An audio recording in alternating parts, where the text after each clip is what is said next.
Everyone. We are at the Public Safety and Transportation Committee at CB11. My name is Michelle Wilshire-Clement. I'm the chair of this committee, and we will start with the roll call. Well, we gotta go through the ground rules first. Oh, let's go with the ground rules first. And then we do roll call. Welcome to the September 2024 meeting of CB11 Public Safety and Transportation Committee. I already have said my name.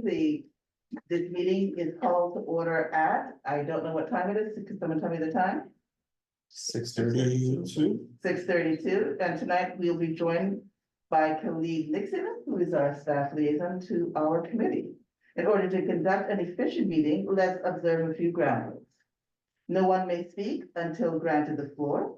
CB11 members, if you have a question about board business or wish to make a motion, please raise your hand and wait to be recognized. To raise your hand through Zoom, click the participants icon. You will find the raise hand function there.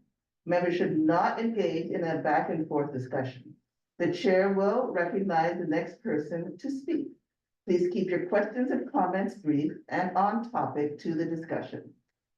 Members of the public, if you have a question or comment about the subjects on the agenda, please.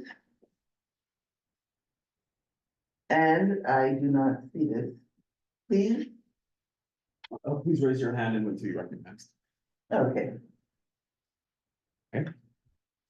All right, go from here, now we go into roll call. and may we go into roll call? Yes. Okay, Thank you, Khalid. no problem. So committee members and everyone else, just for your information, there are 11 members on this committee, 6 are needed for quorum. Jose Altamirano.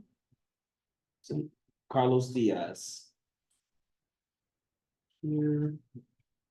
Pascal Hano, present. Thank you. Wanda Hopkins. Well, Wanda usually dials in. There is a dial number here, but we'll confirm with that later, just to make sure. Christina Johnson. Jewel Jones. Here. Thank you. Sage Mason. Here. Sage. Claudia Perez. Oh, there's Wanda Hopkins right there. Perfect. Wanda, hi, Wanda. Can you? Welcome, how are you? Valerie Ponte. Don Sanders. On the way. Don. Michelle Wilshire-Clement. Present. Thank you. You have 6 present, so you can start. Beautiful. Don, I'm going to ask you if you will take the minutes for us, please. Absolutely. Thank you. Okay. I hope everyone had a wonderful summer and welcome to any of us that are new here. And I hope that you have an enjoyable time and we have a lot to do. Let us adopt, if you wish, the September 24 agenda. So moved. Second. That was Jewel Jones, Dawn, please say your name so that you know. Jewel, so moved. And Pascal second. The adoption of the agenda has been accepted. Let us move on to the adoption of the June 2024 minutes. So moved, Jewel. Second. And second by Wanda. Do you have any announcements? Yes, we do have announcements. On September 24th, 2024, this board will hold public hearings on statement of district needs and budget requests fiscal year 2026, using resources and prior statements. And we will also be having the land use applications, as you see on the board here, 240-385 triple M, 240-386 ZMM, 240-387 HAM, 240-388 CRM related to the proposed The Beacon mixed-use development project. And Xavier has his hand risen on. Xavier will be recognized. Good evening, everyone. I hope everyone is doing well. Welcome back to our term. I wanted to welcome all of our new members, and as you've already heard, Michelle Wilshire-Clement, our former vice chair of this committee, is now taken over as chair, and Dawn Sanders, who has moved over from housing, is now our vice chair of this committee. I want to thank Jose Altamirano for his years of service on this committee, guidance and wisdom. He will be chairing the Economic Development and Culture Committee. Just a little note, I just have to send an email, Khalid, he will be stepping down from this committee. So for future reference. But with that, I wanted to wish you all a lot of good luck. The Statement of District Needs and Budget Request is a very important part of our civic duty that's enshrined in the city charter. Your input will play a part in our process and coming to determination of what requests we want to push forward. So it can seem a little droll, but don't worry, there's a purpose and a rhyme and reason. But I want to say have a great meeting tonight. We'll see you at full board. And one last thing, don't forget, we have the Borican Fair this Saturday, 12 to 5. So hopefully, board members, you can stop by at some point between 12 and 5. Reach out to Anne-Marie Vasquez. We'll have a little note for the newsletter tomorrow. Have a great meeting. Thank you. Thank you, Xavier, our chair of the board. And now let us go towards our informational updates. Do you have anyone here from the 2-3 or the 2-5 precincts? Nobody's raising their hands. Detective Powers or honestly they're not. Or Detective Matos. Okay. Anyone from PSA 5? No one's raising their hands. Okay. We can circle back on that if necessary. You can if you'd like, yes. New York City Department of Transportation. Do we have anyone from this area? Yes. Raphael, can you hear us? Yes, hi. Hi, do you have any informational updates for us, Bruce? Oh, yes. Okay, now you can go ahead. I just Good. got it. How you doing? We're fine, I think. Where's Jose? Jose is hanging out someplace else today. However, Jose is no longer the chair of this committee. That would be me. Who is speaking is Michelle. I used to be the Michelle. vice chair last year, and now I am Well- the chair. Michelle, but why do you have to wait until now to let me know? Oh, really?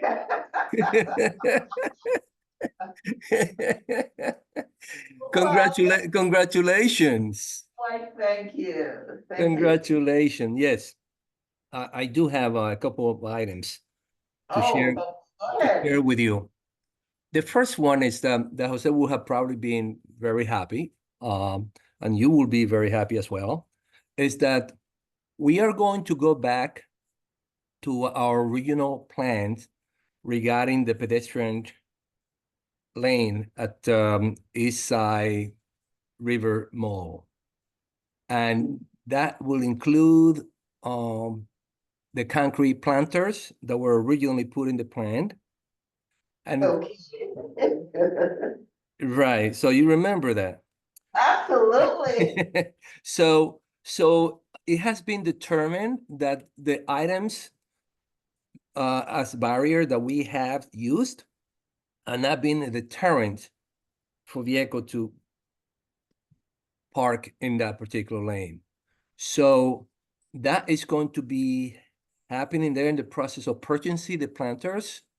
And hopefully, I don't have a timeline for the installation, but the best part of this announcement is that the planters are going to be installed sometime before the year ends. So Maybe year end. Okay, beautiful. okay. So second item is that the DOT Education Division have planned to have an education outreach on 116th Street and 2nd Avenue on September 23rd. And it was focused on the delivery cyclists. And usually what this kind of outreach involve is the distribution of safety informations as well as helmets. So I sent Kali, I think I was, I mean, CB11, I sent flyers, a copy of flyers so they can kind of promote it in the area as well. Okay. And what else do I have? I guess that's it, unless I have forgotten something that you might remind me sometime later during the meeting. Any question? I have a question. I'm sorry. Any questions? Don, is that you? Don, is Don in? I don't know if Dawn, was that, if she raised her hand, I don't know. I didn't see it. I'm having some technical difficulties. I can try again to raise my hand, but I did have a question. I'm just about a block away, but I don't want to miss you. Go ahead, Don. So there was the matter of the bus that's stopping on Randall's Island. Did we ever have sort of a resolution on that? Do you recall there was like a bus that right now doesn't stop? It because it misses a stop, people can't work uptown as easily. I apologize, I don't have my notes in front of me. There was a bus stop change that I believe you guys reported on, no? That was an issues associated with the MTA. We were not involved, with the exception of the MTA determining where the bus stop will be, what's going to be done with the bus stop. But as far as the decision whereby the bus stop will be moved to, we are not involved. It's the MTA. If I am correct, I mean, I'm not 100% sure, but I think that it's MTA related issue. Oh, did you guys decide where it should be though? I apologize, this is not in your No, area. No, this was something from a previous time, and this is not his area, so let us move on, and we will direct that question towards the MTA, since Raphael is with the DOT and not with that. Okay, I thought we spoke about it. But thank you so much. Thanks, Raphael. I'm glad you're back with us. okay, Don, thank you, because I just remember another thing that I wanted to share with you. Remember that last time we talked about the 96 bus route that is going to be, and we discussed it.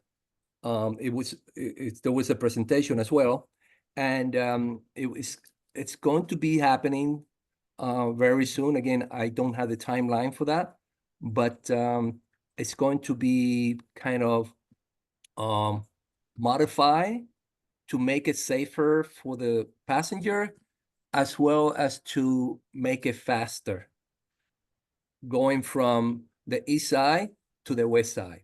So Don, thank you very much for reminding me that. I knew I had another thing to And what share is with the you guys. Raphael, Yes? what is the timeline on that? Because we were just given that information, and it was a presentation, but it was not something that was Yeah. an absolute, and we gave many suggestions saying it's probably not the best thing. But And there was if I remember correctly, there was not pushback during the presentation, and I think it's perhaps I should blame myself for not really reaching out to you guys to provide me with a definite yes. But we are under the impression that given the way you reacted, it was okay. There was some issue raised, but that was not as kind of serious as to put a block on the project. So I'm a person that is very aware of the 96th Street area. I look at it every single day, and the information that was given was that there were not a lot of people that had cars. There were only 30% people that had cars. If I'm correct, that was what we were told, as well as the traffic coming off the FDR would not necessarily be that much. And so as it is now, there's a lot of traffic that comes off the FDR, comes through 96th Street area. And it's a heavy amount of traffic. Reducing the traffic to just 2 lanes where there's bus sides on both sides going either way is going to make it extremely tense, let's just say that way, for people that are coming off the FDR. And then also people that are coming from north to south. And those were my extreme, if I should put it this way, remarks that it is not a good idea to have buses going either direction. 1 lane, yes, but both ways to make it just, to narrow it down to such a small amount, I was extremely opposed to. Michelle, I will say, I think what Raphael is referring to is like a formal correspondence or letter from this board, which we did not We provide. did not provide, we were not, I thought this was going to be something that we had time, But, well, and they say now it's a given. well, they presented this in the last session, and Community Board 8, south of us, they submitted a resolution, or at least some comments regarding the 96 bus street changes, and they did so of their own volition. We have the opportunity to do that, and even if we do speak about it in the meeting, it also helps for us to, write it down and formalize it Yeah. on letterhead. So that we Yeah. can present it to DOT and they have like a formal documents, explicitly stating this is the community board's positions, and we'll take it into account, but we haven't submitted them anything. I think this is why Raphael is saying, why he's under the assumption why there's no pushback from us. 'Cause we didn't- Okay, so we didn't, we will definitely write one. right, we can do that. Did not know that it was okay and it was just gonna go ahead within a short time frame. I thought we would have at least this month to get it, to put things together, but obviously it sounds like We can still submit, But we'll still submit, yes, we can still do that. but absolutely. thank you, Kelly, for supplementing my comment. Michelle, but the Yes. 96th Street FDR exit and entrance, it's not impactful on the 96th Street cross bus route. Okay, so this is a whole different scenario there, and that's something that is being studied by DOT as well. I remember that they said that they were going to do that right at the exit. However, I would like, you said that there was some new information about that. Can you please send that to us? I'm going to inquire. I don't recall from the top of my head right now, but I'm going to inquire and look into it, so I can provide the relevant information that you need. I appreciate it. Mhm. And I appreciate you coming and giving us an update, and I thank you for the concrete planters in that area that had those little bumps that obviously didn't work. And the information about the education for the outreach on 116th Street on September the 23rd with the helmet. Thank you. You're welcome. Okay, so let's move on. We have Detective Rivera from the 23rd. He's available if you want to go. Yes, I would like to go back. This is Carlos Diaz. I have a question. Can you raise your hand before saying you have a question? So Carlos, Okay, sure. we Let me just find want to it just implement that at the very beginning so that we kind of don't have people shouting out. Go ahead, Carlos. Yeah, we're having a major issue. This is in transportation regarding 106th Street and Fifth Avenue. Apparently, when they make that left going into east at 106, they have those long barricades that are made out of plastic, and the trucks are constantly running over them, and there's like 3 of them missing, and there's a major problem because when the trucks come in, when they make that turn on Fifth Avenue, going into 106th Street, it is so narrow that these trailers, they just run over those things. And we're having a problem keeping those things up there. So if someone from DOT could go and look at that, to see what I'm talking about, it's been a major problem. And people have been complaining at the nursing home as well as at the buildings across the street. Is there a construction there? There's no construction at all. It's just that it is so narrow, making the left on 106th Street, that the trucks, they're so big that they just run over, and you see them running all the way across those plastic that you guys put up, and they have like about 3 of them that are missing and bent. Oh, those, it's just like placed in the middle of the road? That is correct, yes. There's a 2-way street, Right. and when you turn on 105th Street going east, when those trucks makes those turns, they take those plastic barricades and they just rip them apart and take them out. Oh, okay, okay. They're flexible. Yeah, those are flexible, but Yeah. you know that when the truck turn over, when they make that left, it's so narrow. Can you send me a picture of that intersection?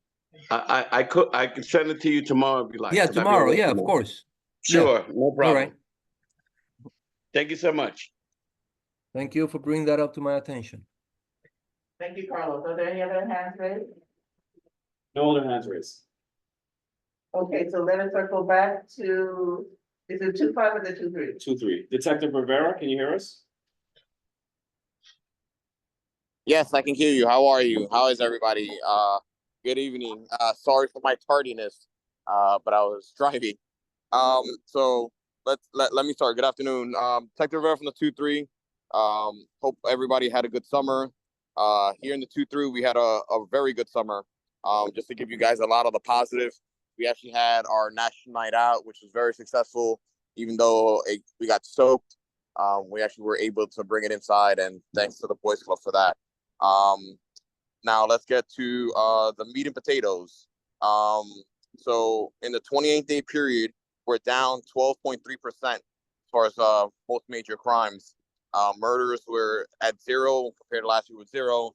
Rape, we're at 1 to 0 last year. That 1 rape is a rape that actually happened many years ago, and she just recently reported it down to an officer in Arizona. Robberies were at 15 compared to 12. That spike right there has been just people being they're pretty much not paying attention to their stuff, and they're just pretty much getting their stuff either yanked off or just leaving it not unattended but semi unattended. Our felony assaults are up 38 to 35. That being a lot of the domestic violence. We do have our domestic violence officers out there doing a lot of initiatives due to the spike. Our burglaries are down 6 to 17 from last year.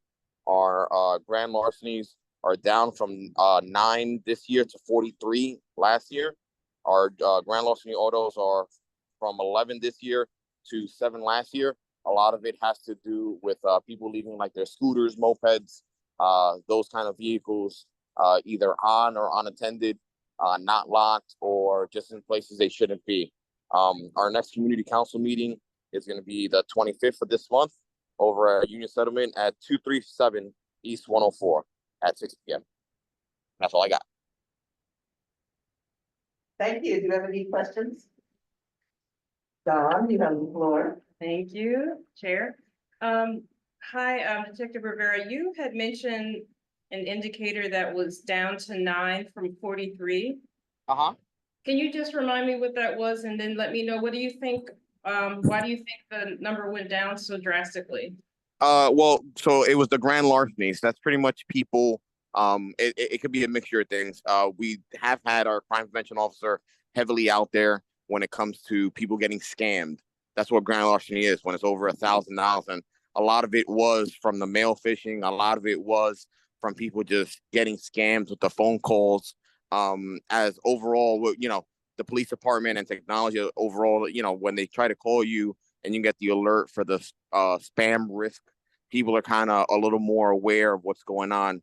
Our crime prevention officer is out doing at least 1 to 2 lectures a week to a mixture of locations, whether it's senior centers, whether it's just talking to people on the corner. Just knowledge is power, and that's kind of what we've been, just making sure we focus on. Thank you so much. Congratulations on that. I think that's major, and we appreciate that. Especially where seniors are concerned. Yeah, especially when seniors are concerned. Yeah. Yep. That's Do great. we have any more questions? Any online? Okay, so Detective Rivera, I just wanted to say that I realized that August Keystone Pot has been something of a swell of crime usually, and it seems a lot different this year. And I'm very glad on that. And I hope that y'all were able to have a little break. Yeah, listen, our numbers are very different from what it was last year, as far as crimes, but we're still out there, very vigilant, making sure that it stays that way, pretty much. Thank you. We appreciate it. And that is something that we really want to keep a watch out for. Yeah, I will be contacting you later on this month, probably this week, to invite you to our conference that we're going to be having in October. Awesome. I'll be here. Okay, thank you. I appreciate it. And welcome back to this year, and I hope to see more or hear more of you. Good to see you, actually. And do we have anyone from the 2-5, or are we going on? We can move on. Okay. I would like to say something, if I may. For some reason I can't raise my hand. This is Carlos. Oh, okay, Carlos, go ahead. Yeah, I just want to take the opportunity to really thank the 23rd Precinct for being involved at the Barrio Music Speak Festival this summer. They were excellent, they're very supportive, and they were very instrumental in making sure that we had some police in the area periodically. So on behalf of the Barrio Music Speak Festival, again, we want to thank you for your great support, which is the 23rd Precinct. Beautiful. Thank you, Carlos. Thank you.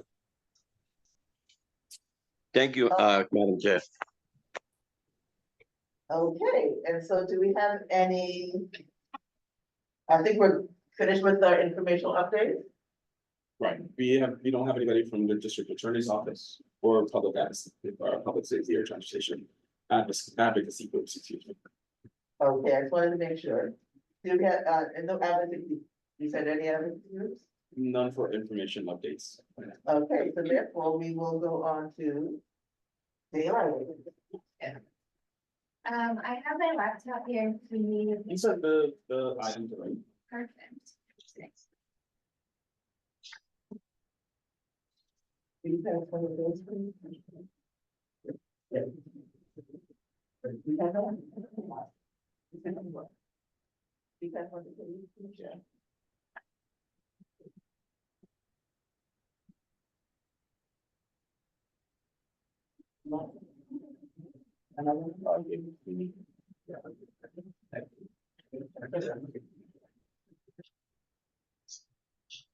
Okay, Emily, can you state your name and so that online can hear you? Absolutely. Hi, my name is Emily Chingay. I'm the community organizer at Open Plans. We are a nonprofit here in the city. We do some advocacy around safer streets, more public spaces across all neighborhoods, and just ensuring that everybody has equitable access to all the wonderful things the city has to offer. So really looking forward to talking to you all today about pedestrian safety, street safety, specifically universal daylighting here in New York City, and what that kind of means for your neighborhood. So I wanted to start off. Before you continue, I just wanted to know what apps do you have? Today, we are asking to support or to pass a resolution for daylighting here in Community Board 11. And we can share a little bit more information about what that kind of would look like or what that could look like for your neighborhood. But that's our big ask for today. Okay, and what is your time? Is your time frame immediate or is it sometime later? Like, could we hear a presentation and then we vote the following month? No timeline, really, whenever, you know, a person needs one would be great, but no firm deadline or anything. Okay, thank you. Thank you. Awesome. So going to start off with this fact, and that is that Hoboken, New Jersey has not had a traffic fatality in 7 years.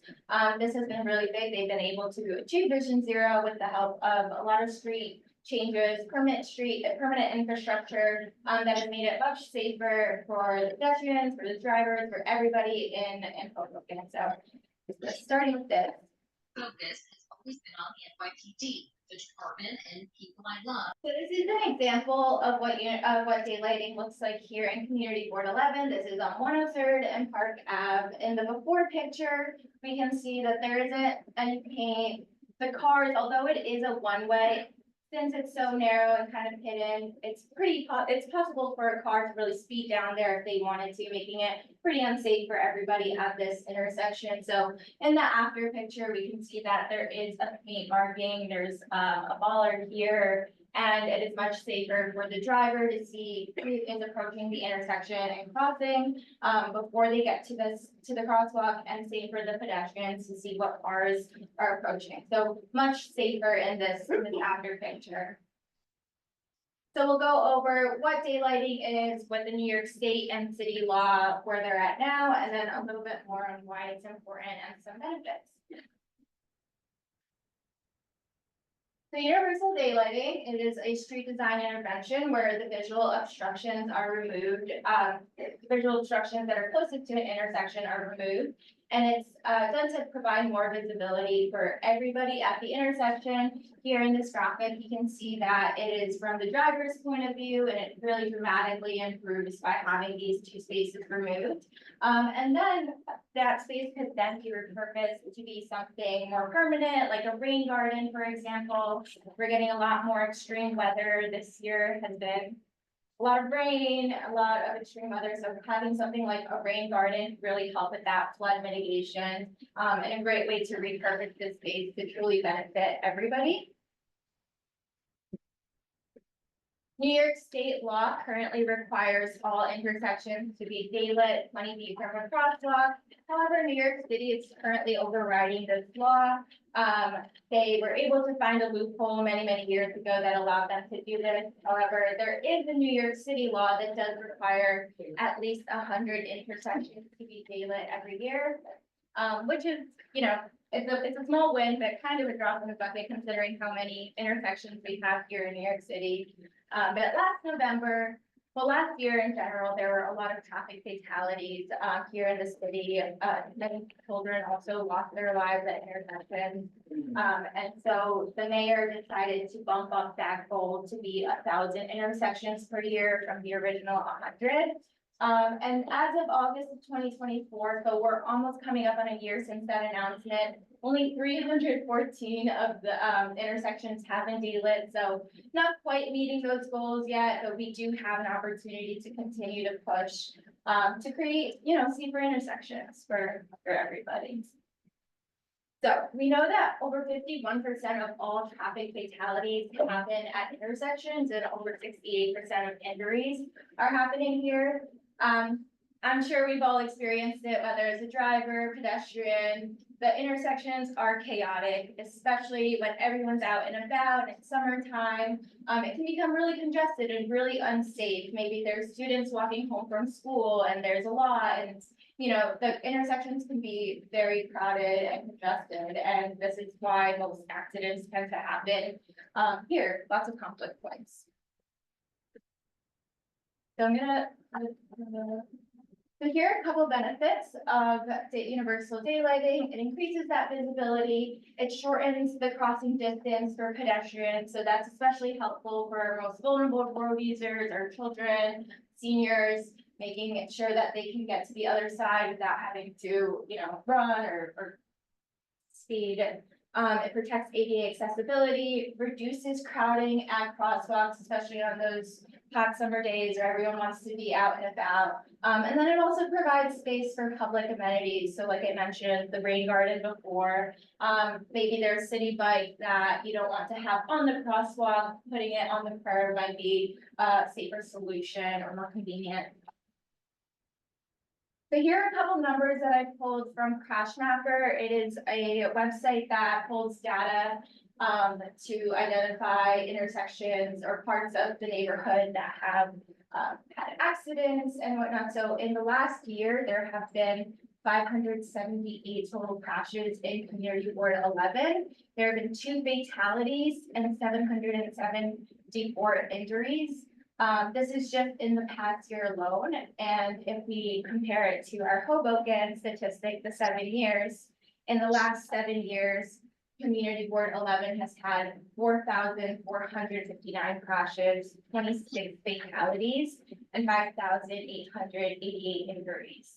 So we know that having safer infrastructure saves lives, it reduces speeding at these intersections, it makes it safer for our vulnerable road users, and the numbers don't lie, and we've seen what Hoboken has been able to achieve in this time, so really want to make it safer for all of our New Yorkers as well. Here's another example from 108th Street and First Avenue. In the before pictures, cars are parking. Often we've seen that cars might even park past the crosswalk trying to get in. But in this after picture, it is much safer. There's the paint. I will say, and we'll get into that in a bit, the paint isn't the safest solution. It is a short-term solution, but definitely not something that we really want. We want the permanent infrastructure. So here you can see the pedestrian can clearly see what cars are approaching, and the driver can also see it before they approach the intersection. Here's another example from 117th and Lexington. This before picture, there is some construction going on, but overall it seems a little bit, narrow, not the safest. And then in this after picture, this is a concrete curb extension, so it's a long-term infrastructure, and it really makes it so that cars can't really park here if they wanted to. It's better, much better than the paint, and we can see here that everyone is able to cross the street much safer by having that.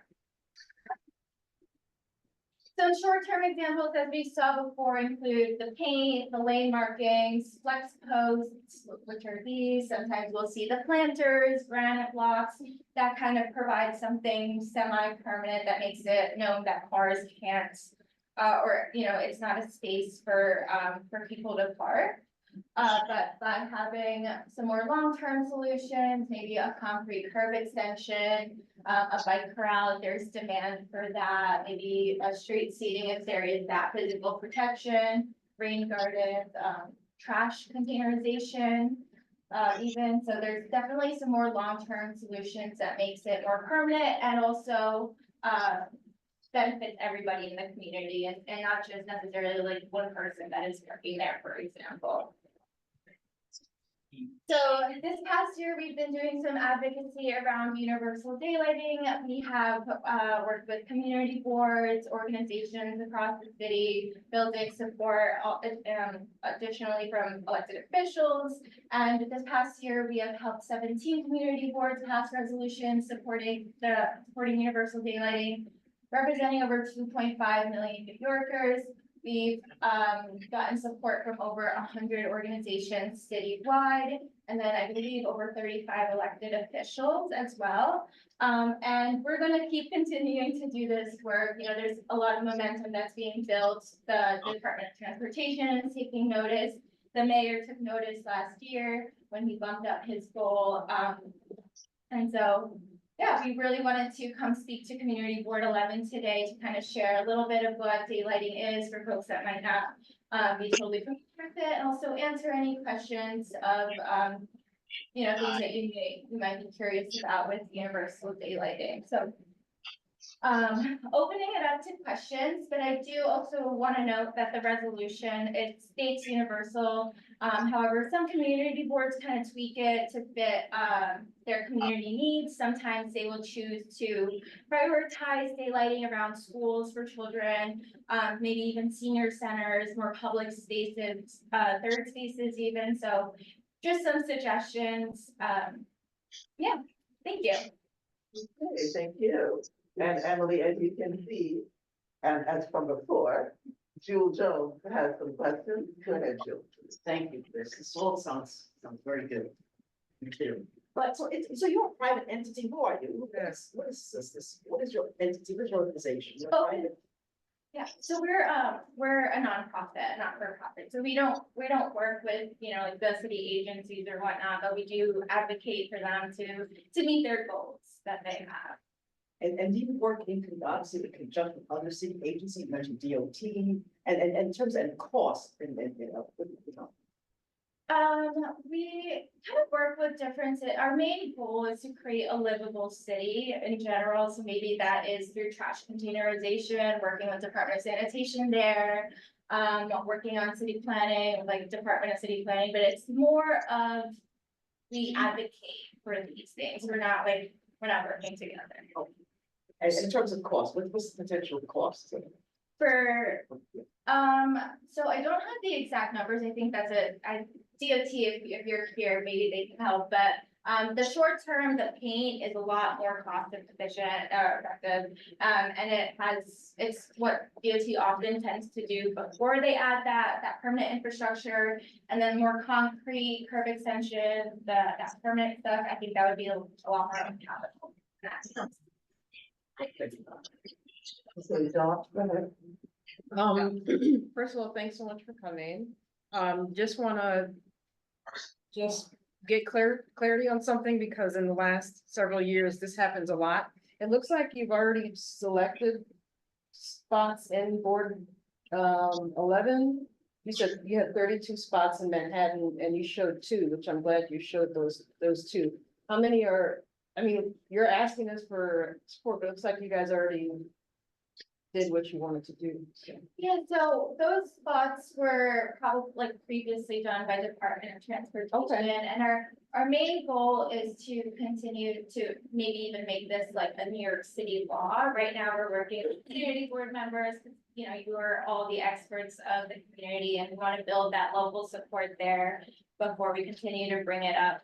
To city level. Pass it around. I had a follow-up thing. So, excuse me so much. So one of the things that I always am concerned about, because I used to have to go to several boards, I always get a little bit bristly when someone comes and tells us what's working somewhere else. Hoboken, New Jersey is super different. I like it, but it's different from our community. I don't go to CB1, 12, 2, or anywhere else and tell them what works in Amsterdam. That's something that like the last 15 years, people have been telling us, this works in Amsterdam, this works in California, this works. And I find that kind of weird, because I don't go to those boards and tell them what works in Board 11. And so we've had a lot of pilots where people just make the changes, they don't ask us, they tell us after the fact. So, I'm a little hesitant to sign off on a resolution just because, like Jewel was saying, I'm not sure who funds you. There's a group that got some federal funding, and because they got that funding, they forced this community to have bus lanes, bike lanes, and some other stuff all at the same time without even studying it. So, depending on how you're funded, I'm a little concerned, like how we're comparing ourselves to Hoboken. That kind of like, for me, I would like to start looking at what the people who live here need, the people who live and work here need, and not what's happening in Hoboken. But I'm just putting that on the record, and thank you for your presentation. Did you have a question? I had one question, which was, did you come to us before it went in? And she said the Department of Transportation has done that. And my second comment was, if you come to the board talking about another district that kind of It makes it hard for me to sign a resolution because you're telling me what's happening in Hoboken and I want to know what's happening. Well, we Am I- actually have time to think about it. Yeah, Yeah, yeah. one part. And she also did provide the CERTA results for the past year and the past 7 years. So that's also context provided as well. Also, sorry. In our areas. Uh, So we have time to look at it. Yeah. Oh, okay, so out of the 32, how many are in our area? These are, so those stats here, and then the 32 and the numbers, that is from the DOT website. They just had a press release earlier this year. All of Manhattan? In all of Manhattan, they Okay. didn't specify unfortunately. Thank you, that's where I'm going with it. And that picture, can you go back to, and that was column. This is CB11M, yes. Right, I just want Dawn to see that. that So was- does this show the improvements of putting this on 108th and 103rd that we saw yet or not yet? It doesn't show that, but sometimes you can, with Crash Mapper, what's really great about it is that you can zoom into the intersection and see what accidents have happened.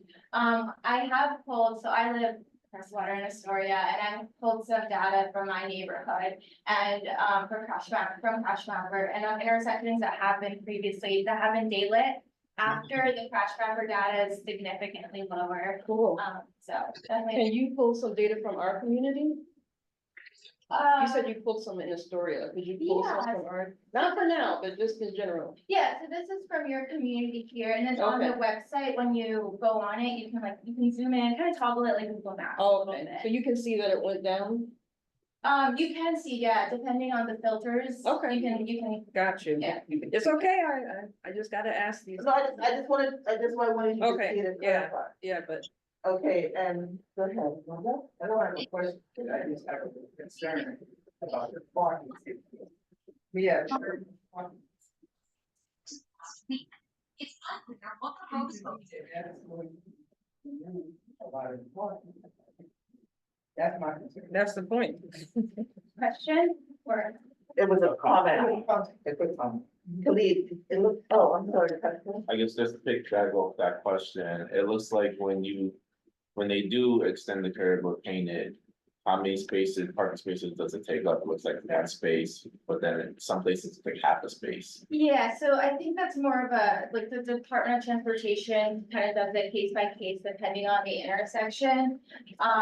But I really kind of want to emphasize that this is a safety matter, I think. In my, again, the reference Victoria, last year, we did lose a young girl who was crossing the street after school, and she passed away. A driver that was just speeding through, and since then, they have decided to add daylighting, and Western Queens kind of did this whole plan, because these are children, seniors, are vulnerable world users, that use it. So really want to emphasize, I totally, of course, understand that, but we want to keep protecting and saving lives. So just in terms of these diagrams, when you say daylighting, well, is something illuminated into like in terms of like the paint or something illuminated to that makes daylighting? No, so I think that's just the way that the term itself, but it is really just to show that it improves that visibility. Basically, I guess, but it's not, I don't think literally with the lighting.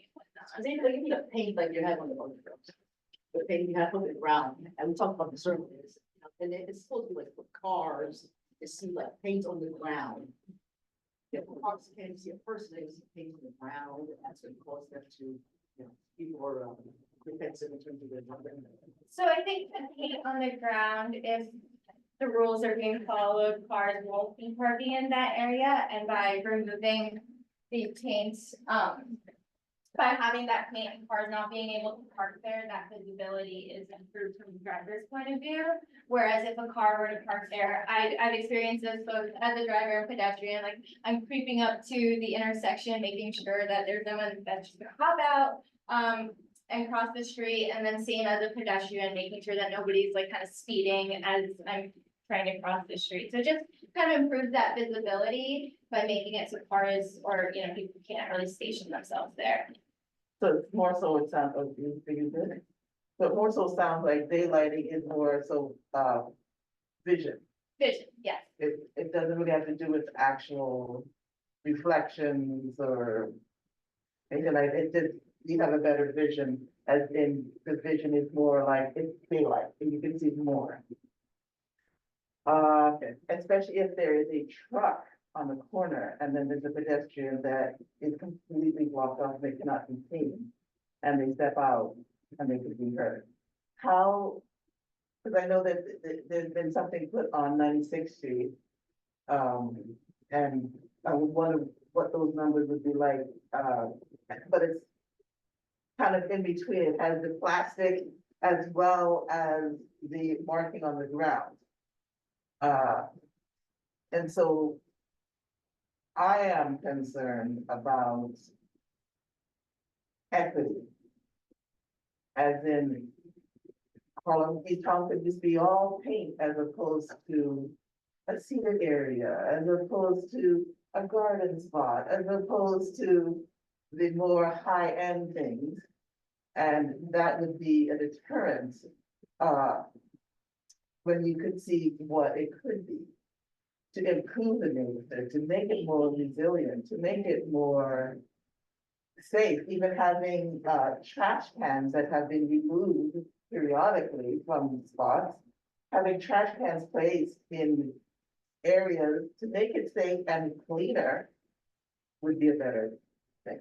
I completely agree, and I think that's one of our big reasons that we want to reach as many community boards as we can, reach as many neighborhood organizations, to just let them know that this exists, this can happen in your community if folks want. And what's really great is in the resolution, you're welcome to edit it any way you want, and if you want to highlight the rain gardens, the trash containerizations, I definitely support that and definitely encourage, because I agree, I think we all deserve to have the beautiful rain gardens, the concrete infrastructure that's truly safe and not just paint on the ground again. So I completely agree.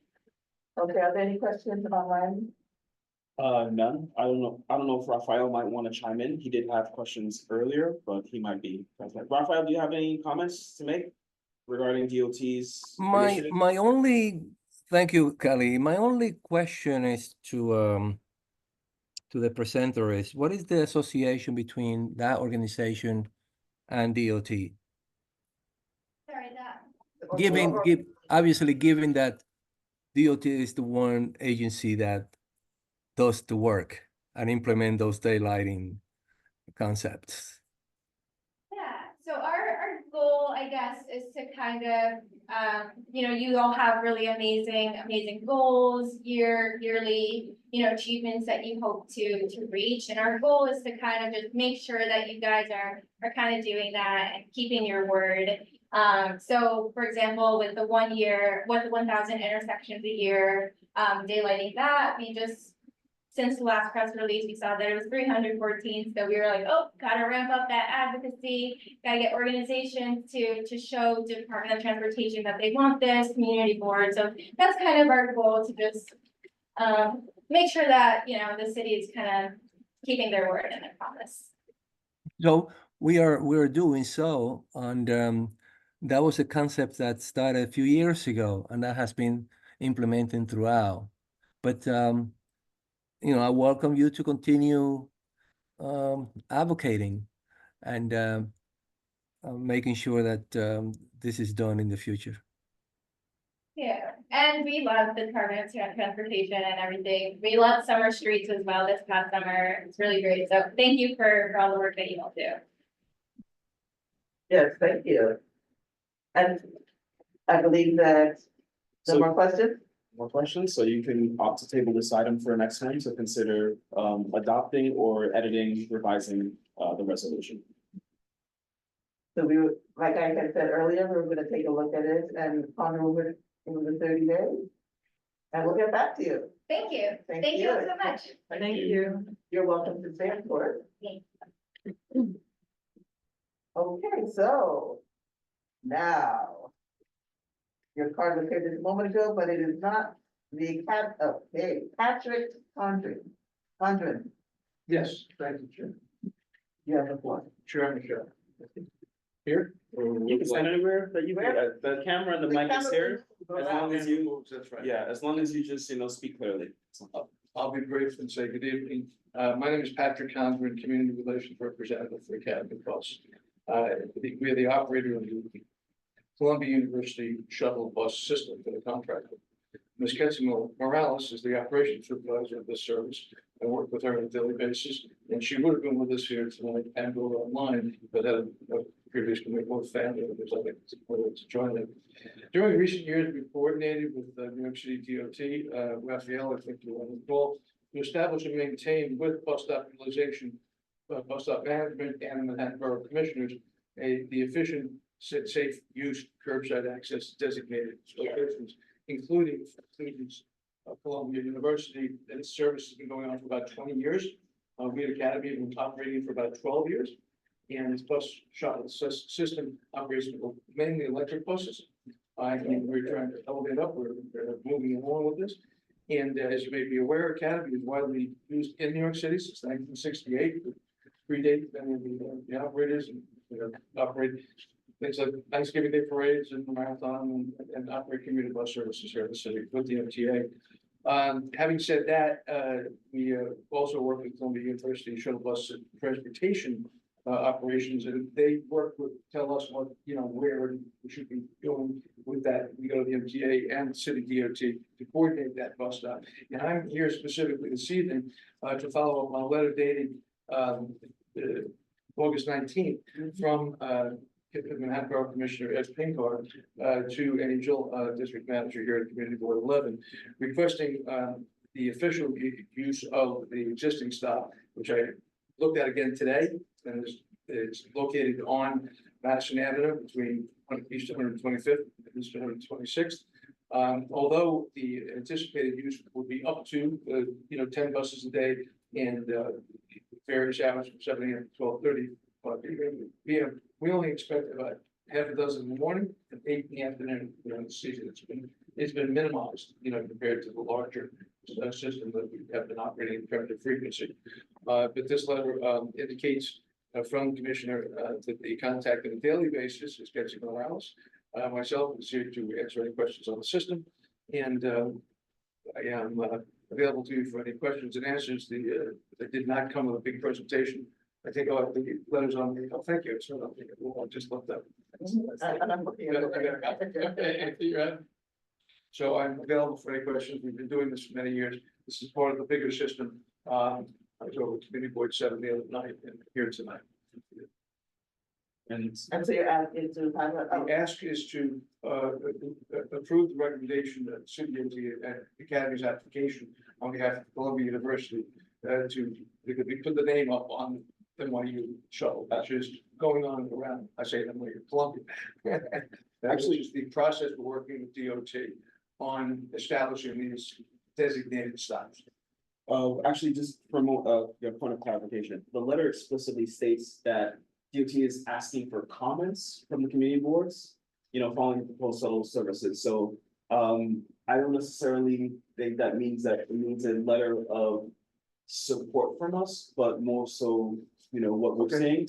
And I would want Raphael to just clarify for us. Sure. Even if when we, if we do opt to submit any kind of correspondence, does that actually impact your application? Yes or no? Because it just says you're asking for comments, not necessarily saying we need a letter of support or not a letter of support for, to say your approval or anything. That's what I mean to say. Thank you for clarifying this. Right, and there's some of them are different, and just it's some community board letters that I've seen, and just even the other night. Okay. It's often the process is that they approve a recommendation. A letter of recommendation. Or an agreement with DOT, because DOT has reviewed this stop, investigated the stop, and suggested the stop with. Okay. That's why I'm here, but with a contract with the operator. Yes. So the ask is on behalf of DOT, actually. Okay. Not me, maybe. Okay, and it's a 45-day, so. Yes. It's before our August 19th. next. Right. Meeting, so this is something that you're asking us to do today. Within this month, yes, Well, and finalize yes. for the full board meeting. We Yeah. usually reach out to the community boards for whatever is necessary, and that's what we're doing now. And the commissioner has approved that stops. So it's up to CB, the community boards, that is, to comment on whether that is something that is preferable or not. So, Mhm. Go ahead. Right, if there was some issue that we didn't know about, that's why I went up to make sure there was no scaffolding that didn't stop or kind of didn't work out. I'm sorry. Okay, Jill Jones. Mhm. That's it. Columbia have their own existing buses that they use for their shuttle, their students. back. We operate. That's They're it. about to Columbia. Okay, so just so I see Columbia on like the bus itself. That's, you're saying that is you. Yes, on the All bottom these you see Columbia operated buses- by Academy. And then why these locations? Well, Why these locations? predates my knowledge, this system's been going on, we had that location 12 years ago when we took the contract, it was 20 years ago, I don't know if it was there. And it's part of it's called an inter-campus shuttle, it's a red line, a white line, a blue line, and it goes through this, and that's on that route. And so, and my concern is like idling, obviously, I mean, the buses are, I heard you say electric, are they all electric? The 8 out of 10 are. This is the original fleet, actually, it was the largest electric fleet in New York City, compared to the MTA. We had full 10 buses operating with systems for 8 or 9. But there's always that concern about the idling, it says you're not gonna, what is it, you're not gonna, whatever it says. No, but they could be carried so that they would. It's expeditious, the key word is expeditious. Yeah. And we're in public transportation, you know, and pick up and go, access and egress, and smooth and safe and efficient. And this is only for, so if somebody else wants to get on that bus, just become the students? Correct. Okay. Thank you. So I probably have to be present, not voting, because I'm a previous, Columbia student, and I think this is a great idea, and the context that I have. Previous, come on. You're previous, Yeah, if you're not, you're not a member of the Columbia. I'm a business school alum, and I sat in on a lot of meetings when the expansion was happening. It got messy. But I just want to give you context from my point of view, not as a board member. But there was kind of like a feeling for students that they could not live in Harlem and go to church in Harlem because the buses don't go there. So if they did something, if they wanted to go to Mount Morris Park and go to Shakespeare in the Park, the shuttle is not going to go there for them. But if the shuttle now goes there, they could live closer to, into our neighborhood, and they can come around and go to the park, go to Shakespeare in the Park. They could study late at night and then get the bus back to our side of town. So for me, I thought this was a good idea that took a really long time, because all the students can't afford to live along Broadway, and they don't all get to do that. The professors take up that housing. So to me, and I'm open to learning something new, but to me, the idea of having the Columbia students come into 125th, go to Shake Shack, go to that new museum. Like, to me, that's for tourism, that's a good thing. But I am a little bit biased, so I'm putting that on the table, but I'm just giving you some context from my point of view. Like, if you went to Abyssinian Church, you weren't getting that shuttle back to Columbia. You had to go find a bus and get on the bus or whatever. And now they're saying, okay, you could go to I'm not going to say the hood, right? But if you're a Columbia student, there's an idea about 125th Street East versus West. I'm not going to speak for all students, but I like the idea of being able to take a shuttle to Mount Morris Park, watch Shakespeare in the Park, spend some money in the community, get on the shuttle and go back to, Columbia World. That's all I have to say. Thank you.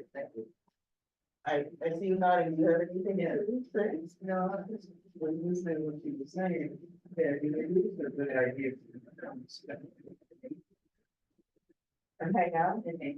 Okay. Bring their money with them. Oh, my goodness. Yeah. Well, I put my phone on the table, I've got my cell phone, anytime anybody has any questions, anytime, if it sees anything on the street, we need to know so we can maintain it.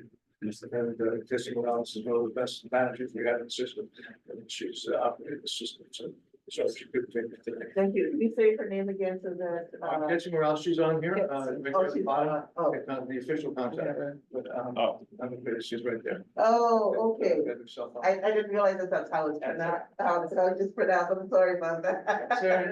You know, you have something else in your head. We look at the other night, they make it every time. Khalid, is there anyone online that has a question? No one online. Thank you. All right. Well, thank you very much, very nice of you. Thank you. You too as well. And thank you for the support, and Caleb, I'll get back to you. Of course, yes, yes. Yes. Are you entertaining a motion for this month regarding this application? Before we move on to the next item? Anyone want to make a motion?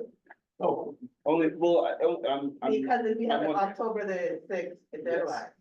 right, they're requesting comments by October 4th. But on I- the next meeting.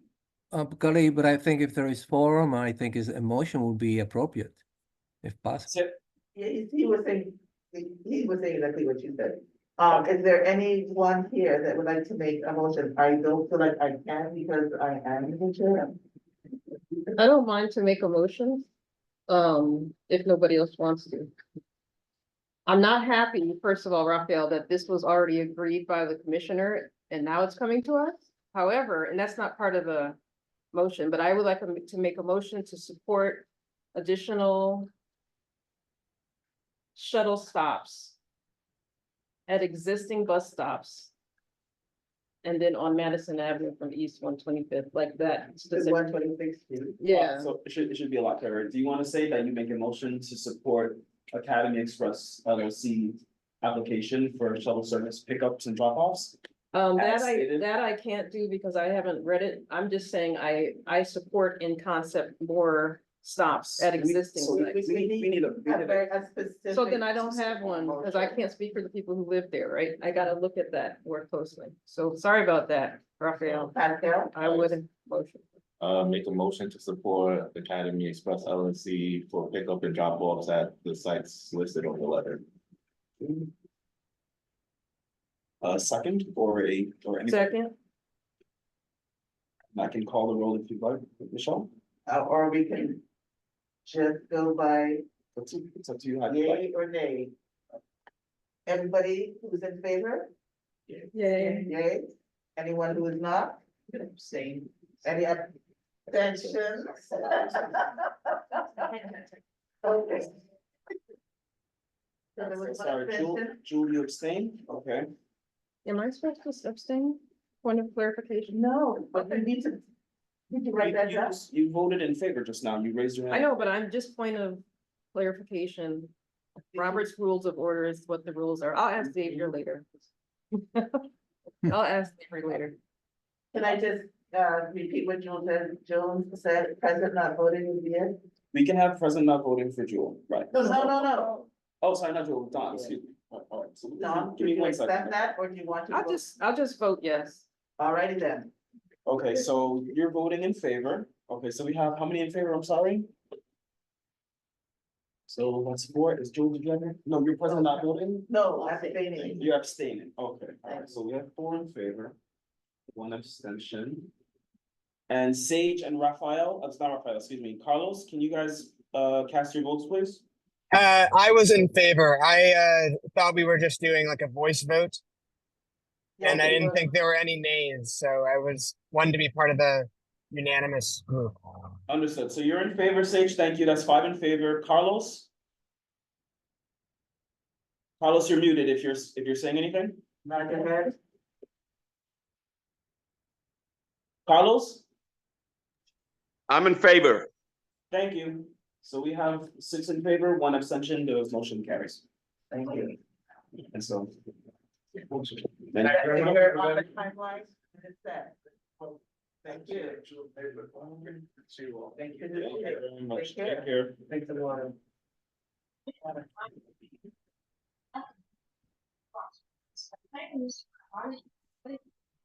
Okay, moving on, where my agenda has disappeared.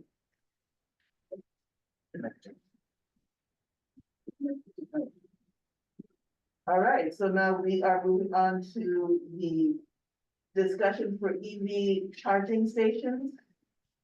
Is that person present? No, that person is not didn't confirm that they would be attending at all. So so what we can do for now is just acknowledge that an individual had shared with this committee or shared with us that they are aware of this federal grant monies that were awarded to the mayor's office to install the largest municipal curbside EV charging program throughout NYC. A constituent asked if we can consider this initiative and maybe petition to the mayor's office or whichever unit that would be responsible for installing EV charging stations, to install a couple here in East Harlem. So that's for the committee to, of course, consider and review, and we can figure out what would be the appropriate unit once that's established and see if we can submit some suggestions or considerations and locations. I don't know if DOT would be involved with that because, infrastructure placed on public streets is DOT's involved. Maybe Raphael might be able to advise us if we get some information on that at a later date. But that's something that the committee can consider if they would like. Khalid, can you repeat that again? I didn't get. Sorry, Raphael. So I was saying that we were just notified that the mayor's office received a federal grant to build municipal curbside EV charging stations throughout. Right, and so I'm under the assumption that DOT would obviously be aware and involved in that, and if maybe if there would be suggestions accepted from the community board for locations. Yes, with Art, and that is being discussed as far as the locations are concerned. Excellent. So in the future, can you just send us some, I guess, what the protocol is, what the process is, and so the committee can consider suggesting some locations for us? Well, absolutely. Shoot me an email tomorrow, and I will get on it. And just to remind me, I'm going to be writing it down anyway. But Rafael, could you tell us some of the locations you guys are thinking about having it at? One location that I remember that has been discussed is in the West Side, but I think it would be a very good idea if CB11 become proactive, and yes, make suggestion as to where those station could be placed. Thank you, Chair. So I had some suggestions, I think, from last meeting. At some point, we were part of a pilot, Raphael. DOT is famous for piloting things in this community and then leaving them permanently. So we had signed up for 16 spots for 2 months, I think, for Zipcar. And then at some point it was decided, and that was based on what was happening on the West Side. And then at some point it went to 35 or 50 spots permanently. It was Zipcar, Get Around, and all that other stuff. I think some of those companies are obsolete. So I would love to see you go to those existing 35 spots that you took for the pilot and make those the first places you put the EV charging stations. I would be up for that instead of taking more parking that's existing. Those parking spots are, to my knowledge, used illegally at this point. I know that there's people who use Zipcars, so I'm not saying, I know people use Zipcars, but take those 50 that you lied and said that those were going to be a pilot for 2 months and they became permanent because nobody remembers these things. I'm sorry to interrupt, but that's the car share project that started. Yeah, that's what it is. I'm sorry. Yes. Car share project. Those spots are sit vacant often. And they just take up space and we didn't agree to them in the first place. So someone agreed, it wasn't us. So why don't you start with those? That's my proposal to you. But the car share initiative is still effective. That is still active. I know, but there's a lot of vacancies in some of those spots that are obsolete at this particular point, because they've gone out of business. And there's a lot of people that are just parking in them because there are no car share spaces that aren't any, but there are a lot that aren't being used by the car share people. I myself have used the car share and I was appreciative. However, I was appreciative of them when they were in parking lots. So I could go and get them as opposed to on the street. We will look into this further and give you specifics of where, because there's only 32 spots I see that are being placed around the area. And we would like to have at least 2 of them in East Harlem. We'll get back to you on where we think as a community those spots should be. I think that would be a great idea if it comes from you, to just let us know that those spaces are not being utilized and they could be used for the charges location. Beautiful. We'll get back to you in written form. Thank you. And I'm gonna stick around a little bit, so in case you have any more questions. Oh, I appreciate it. Thank you. Thank you, Rafael. Okay, we do appreciate you. And now, the nitty gritty.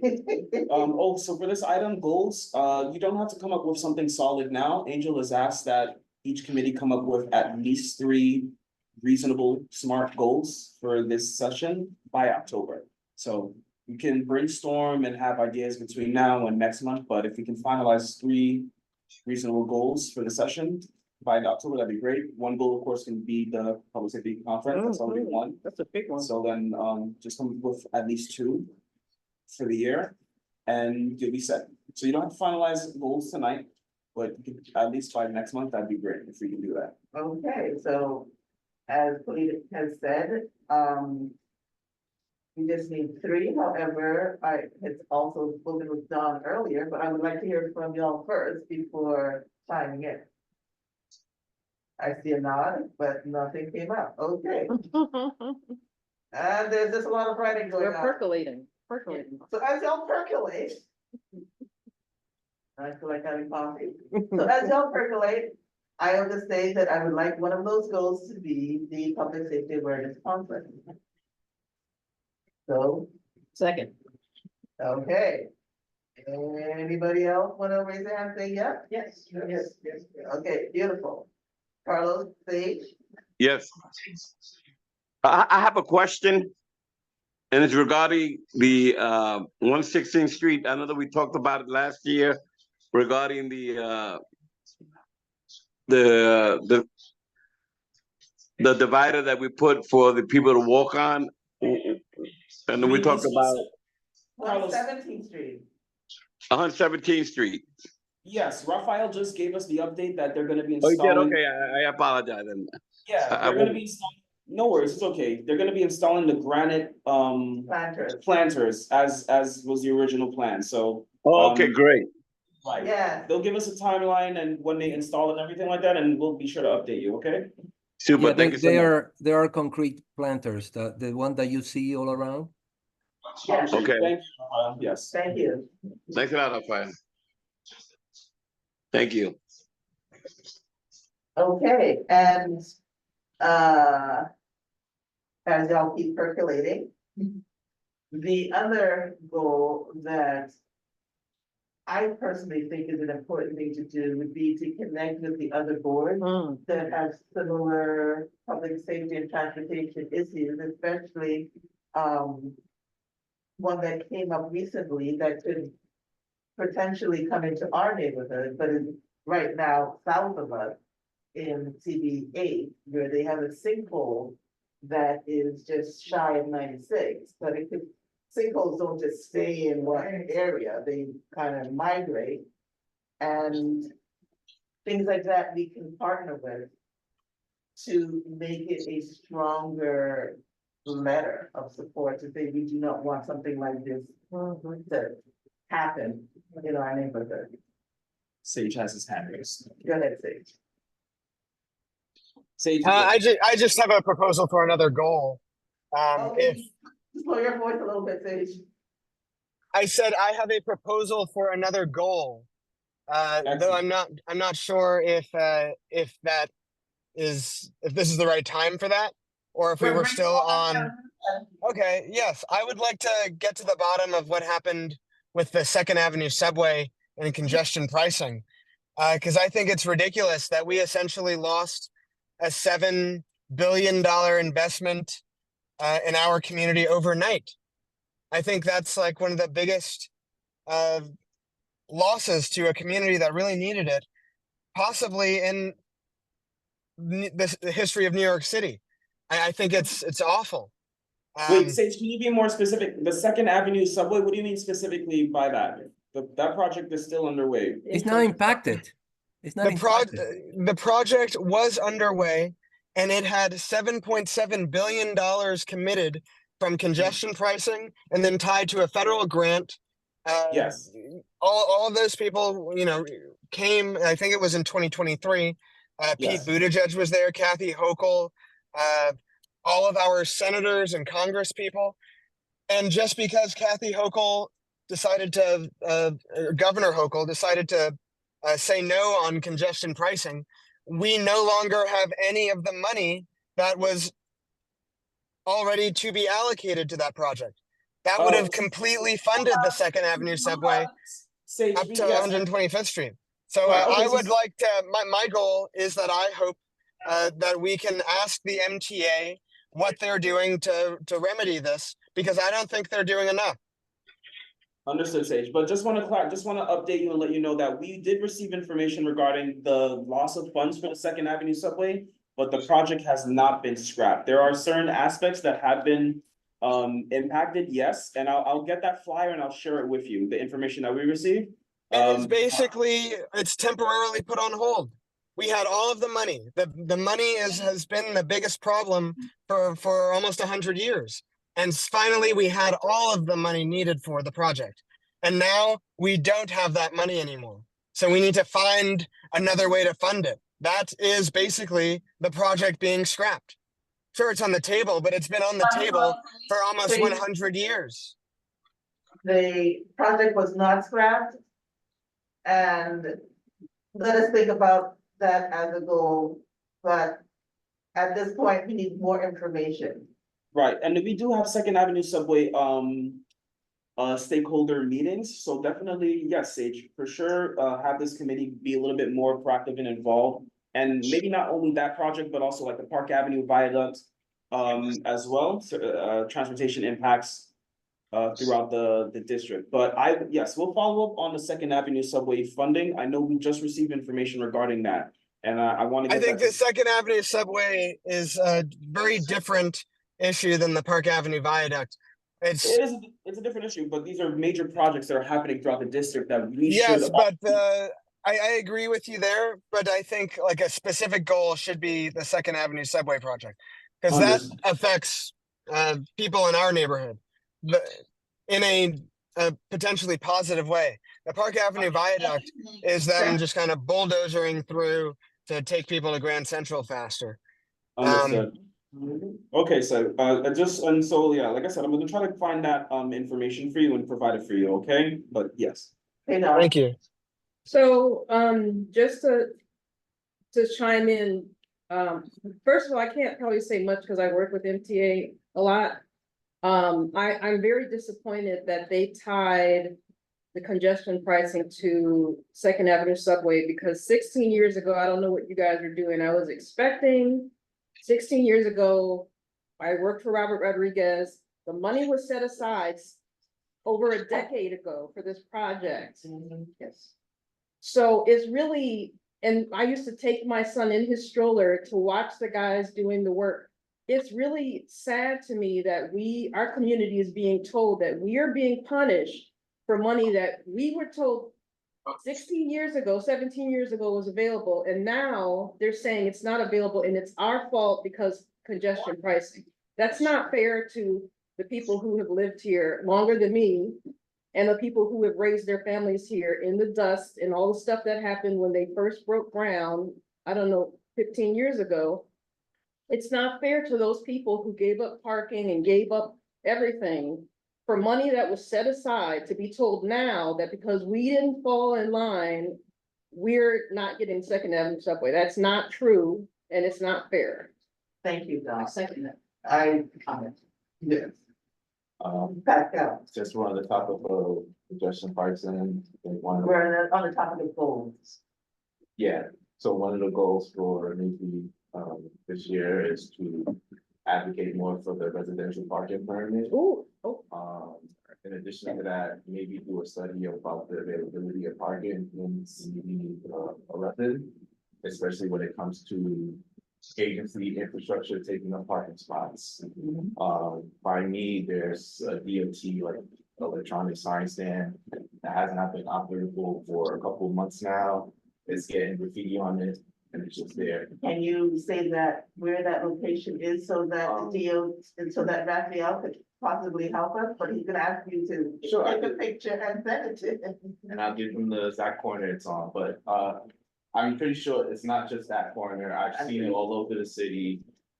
Projects get stalled or finished and they leave the equipment there and it's taking up parking spots and spaces. So I think one of the goals is that we should advocate for the residential parking fund because congestion prices will come whenever it does come and you would be one of the neighborhoods impacted by it. Yes, Pascal, I just wanted to make sure that Don has, because it's two things that you're asking about for a goal. And then we're gonna take everything and then we're gonna narrow it down to what we could actually do this year. But I just want everything first. So one is to look at spaces that are being taken by obsolete DOT equipment. Yeah. And to send those, and to make a collage out of them and send them to DOT. As well as, your second one was to find out about permits parking. Yeah, the Manhattan Board President released a letter in June or May, bringing back the topic of residential parking permits.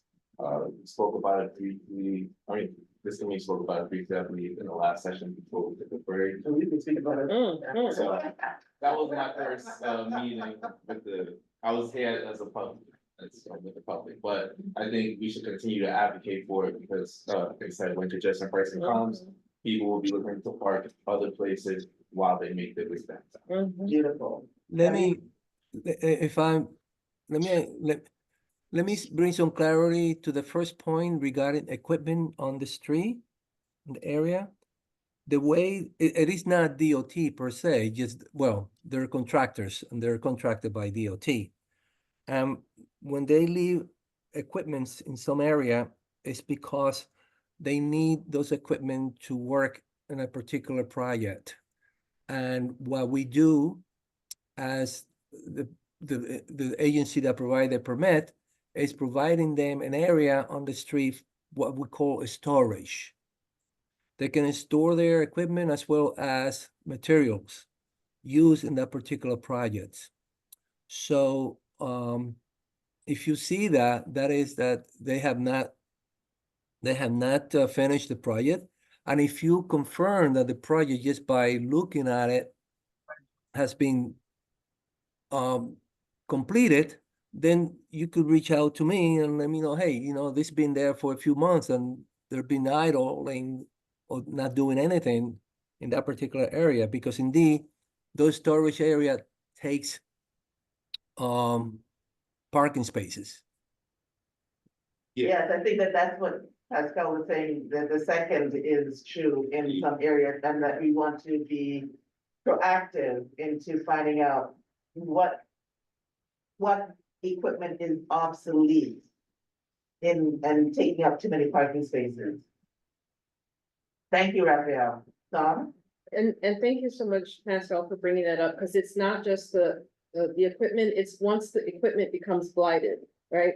People are hiding loosies underneath it, people are using sometimes equipment as a toilet, or, if they're gonna leave it there, they need to come and clean it off, make sure it stays clean, there's not leaves under it, right? Because then that's an eyesore and it just makes us feel worse about our community to have that like that. And I'm sure it's not just DOT, it's probably other agencies. Yeah.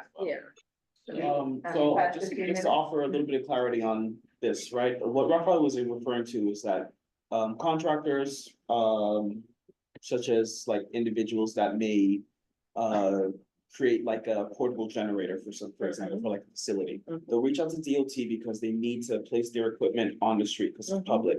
So it'll include like, what you see with barriers, those trailers, et cetera, so forth. They all have to apply for permits.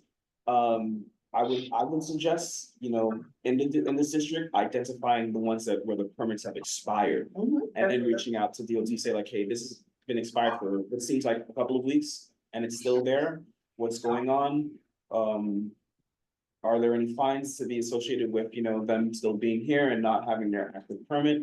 Identifying that. We have had issues with a generator, specifically the generator, creating excessive noise, but it's used just for a school facility that has no AC in it at all. Yeah, So that's a different. right, so they had, you know, so, within that conflict, the generator permit had expired for a couple of months, but it was still there. So that's, you know, a place of, That's different. right, exactly. So identifying things like that. So even when you say you find like a container that does have an active permit and it's legitimate, but if it has like, you know, certain cleanliness issues like UCs and what have you, then we can reach out to DOT, say, hey, can you help us reach out to the contractor? This is a public blight and we need you guys to address it. So that can be something, right, you know, just to help specify this goal. I think we're all in agreement. Okay. Also, you might find some contractors that just don't pay much attention to what they leave in that storage. There might be just debris and they just take their sweet time to just picking them up and clean that up. So if that happens in that area, you know, you let me know, let us know, and we'll send an inspector because the permits are always backed up by inspectors. And if those things have been there for such a long time and the contractor are just because people don't complain, they leave it there during, you know, time that might be otherwise used for parking space. It's up to you guys. It's up to the resident in the area to, you know, to reach out to us and say, hey, this has been there for a month, 2 months. The construction project have finished. And that has happened. I have cases, you know, just like that. So Well, this is our I will, quality of life. This is our home, so we definitely want to look in and make it better. Thank you, Raphael. Okay, has our 15 minutes of brainstorming ended? I think we're way past it. I don't have a clock in front of me. It's very good, but I think we have a solid beginning. Very juicy. Yeah. Okay. Very juicy. And so now we get to go into some nitty gritty for the.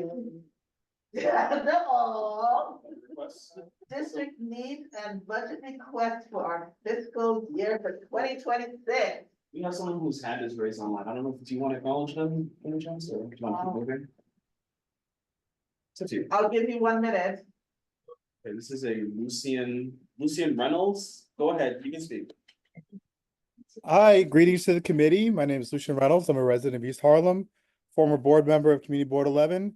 And I just, it's been a while since I've been to a CB11 meeting. You guys have the slides up, so I can't really see in the room. I had to come late, so that's my apologies. I just wanted to add a couple ideas for the discussions for the year. One is the bus cameras are turning on, and there will be automatic fines. I would like to see if the MTA will come in and give an update on the efficacy of that program. It is a novel idea, and it's interesting to see how everyone kind of changes their behavior based on that.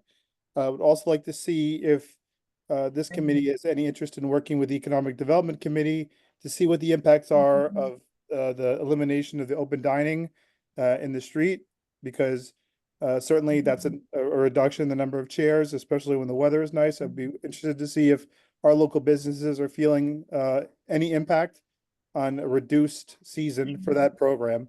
With that, thank you all so much for letting me speak, and I'll lower my hand. Thank you so much. Those are great suggestions. I appreciate them.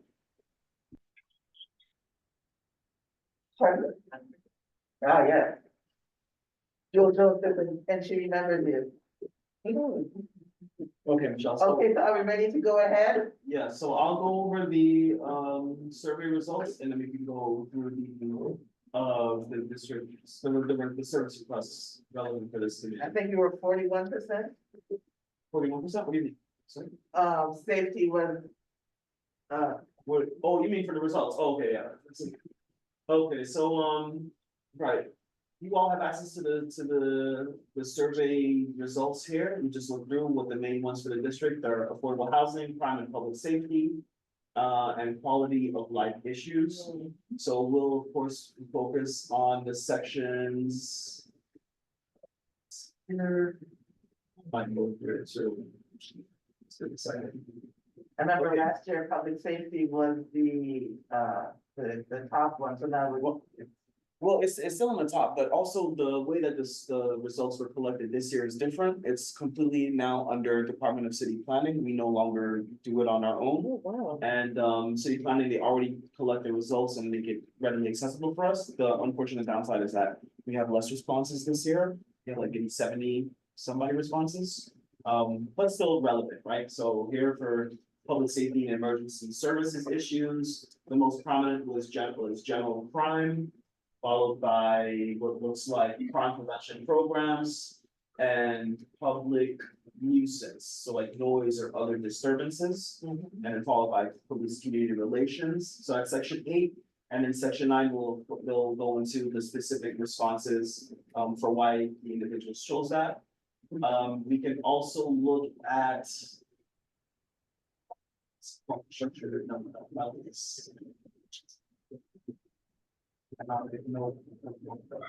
not this section. Transportation was a little. Yes, number 14, transportation and mobility issues. So the most prominent was subway service and quality. So there's your Second Avenue subway, initiative that we can focus on right there. We have bus service. We also have the bicycle network in this district, and You know to check your desktop first. accessibility, ADA related matters as well. So when we're crafting our budget requests, we can look at the survey responses and consider what we think would be most important for our fiscal year 2026 submission. So this committee only needs to focus on sections 14 and 15 and Thanks for staying. sorry, and section 8 and 9 for our budget requests. And going to budget requests, we only have 4. Only 4. So this was the responses, are what we submitted for fiscal year 2025. And you all have access to this sheet that I created. So be sure to select the second sheet at the bottom. So you can see everything here. I see Pascal's already here, perfect. So you'll see what we submitted: renovate or upgrade existing precinct houses,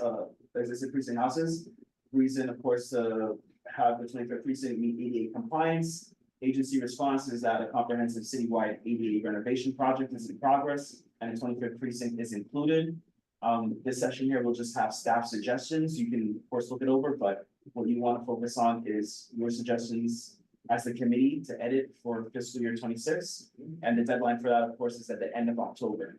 So we have between now and next month to review these requests, see if we want to revise, remove, or add something new. As long as it follows, of course, the budget reference that we have on the side. And I know I sent an email to Dawn and Michelle earlier regarding someone who had an issue with the lighting and cameras under Park Avenue. So that could be, a request to consider. It follows along NYPD facilities equipment, provide surveillance Argus cameras. The lighting part, of course, that's DOT, transportation infrastructure, repair or provide new street lights. So we'll want to consider, of course, when we do our suggested edits, if you want to create new ones, just create a new role and add, your reasoning and the budget requests specifically, so it can help us with the tracking, and then we'll submit that. But if you'd like to take the time today to review these and do some preliminary revisions, we can do that. But our edits must be finalized by the end of next month, for sure. If we have so few, I think we should take the time to do so, Yeah. Okay, so we can go over each individually, right?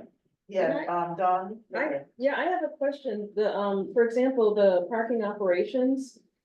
This will be our 4th time changing it to establish a residential parking permit program. And it seems like it keeps becoming, so now it's provide funding to study the feasibility of establishing a residential. So how do we keep revising it to be stronger? And then when we look at it again, it is just, Well, so like more like being, I heard for suggestions, being Okay. specific in your scope, right? Like the entirety of East Harlem, a residential parking permit program. Yeah. I don't think that's feasible, a Okay, feasible request, but but like identify like specific spots, like this area here is landmarked and it has, the residents that live in this area are low income, but we see that they have a lot of vehicle well, ownership. whatever so- Udonis did for Washington Heights, do it here. So that's what I'm saying. I'm not saying scale back. I'm saying what they're doing and the borough president has said it. Establish a residential parking program in East Harlem. I don't know why we keep watering it down. That's all I was gonna ask, because this will be like our third or fourth time strengthening that, and it's starting to stress me out a little bit because And right, you'll just. keep Okay, it- you'll but at probably this keep time, getting this the is what we can make the changes. for the fourth time, we'll do it. But who's changing How it many back? times that it's necessary. I to guess get so. it Well, to- who's changing it if it's not us? Who's changing it back? That's what I want to know. It is you guys, so It's well, a now. right, Pascal also just said about, that being a committee goal, which I think is, for this year, it might be really difficult, but the borough president's office is trying to spearhead initiative on that as well, we know. So, I would suggest taking this out of the budget request and actually hashing that out, like actually making a fully fleshed out concrete idea, just as how I shared with that FDR drive safety improvements or what have you for CB6, like creating an actual robust, I don't want to take it out, but I want to call someone from another board who's managed to pass this and figure out how they did it and yeah, verbatim, you can definitely do that. verbatim, get That that is, support. wasn't that the second goal that we had there? Yes, Was making connections? Yeah, well, I don't know why we act like we have to reinvent the wheel. Other We're boards not are, gonna be in that okay, area. We are going to make connections this year. nice.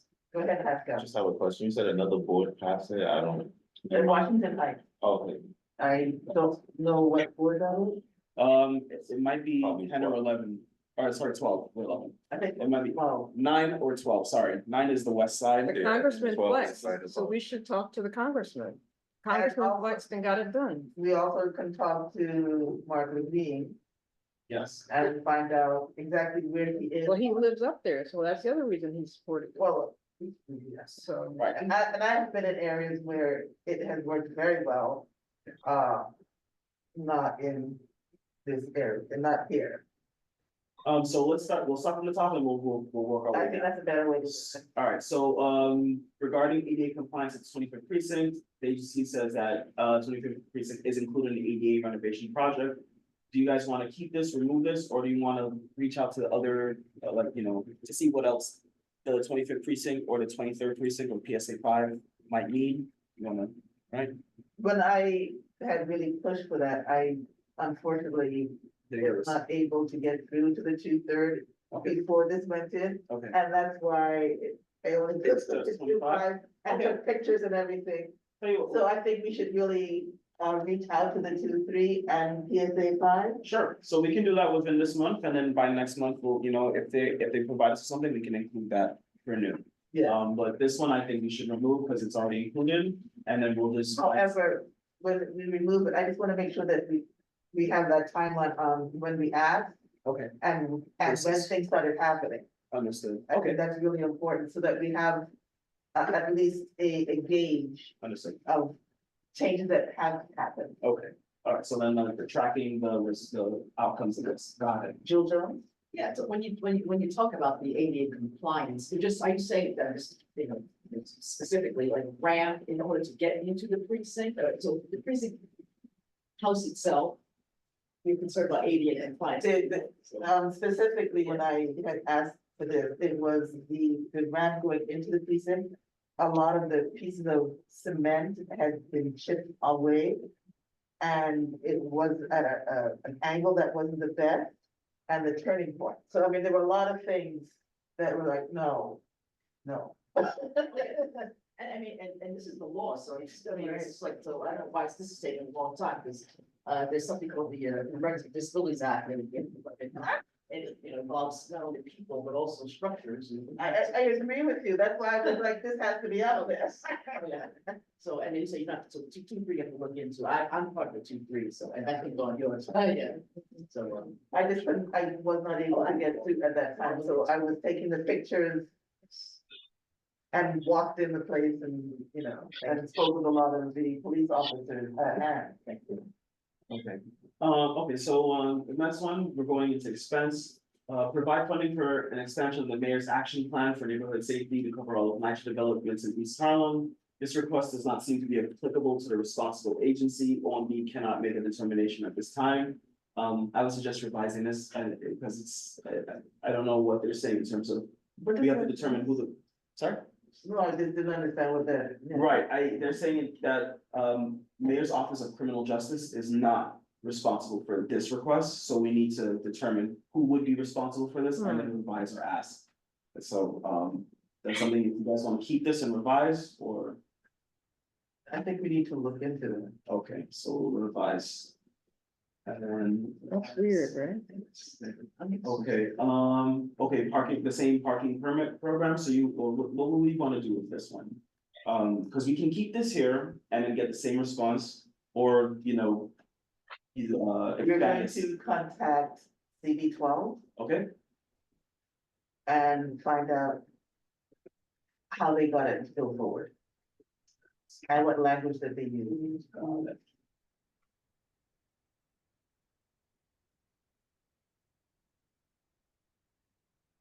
As well as Marguerite. okay. I should say as well as the borough, Manhattan Borough President Marguerite. I should actually put that. Okay. So do that.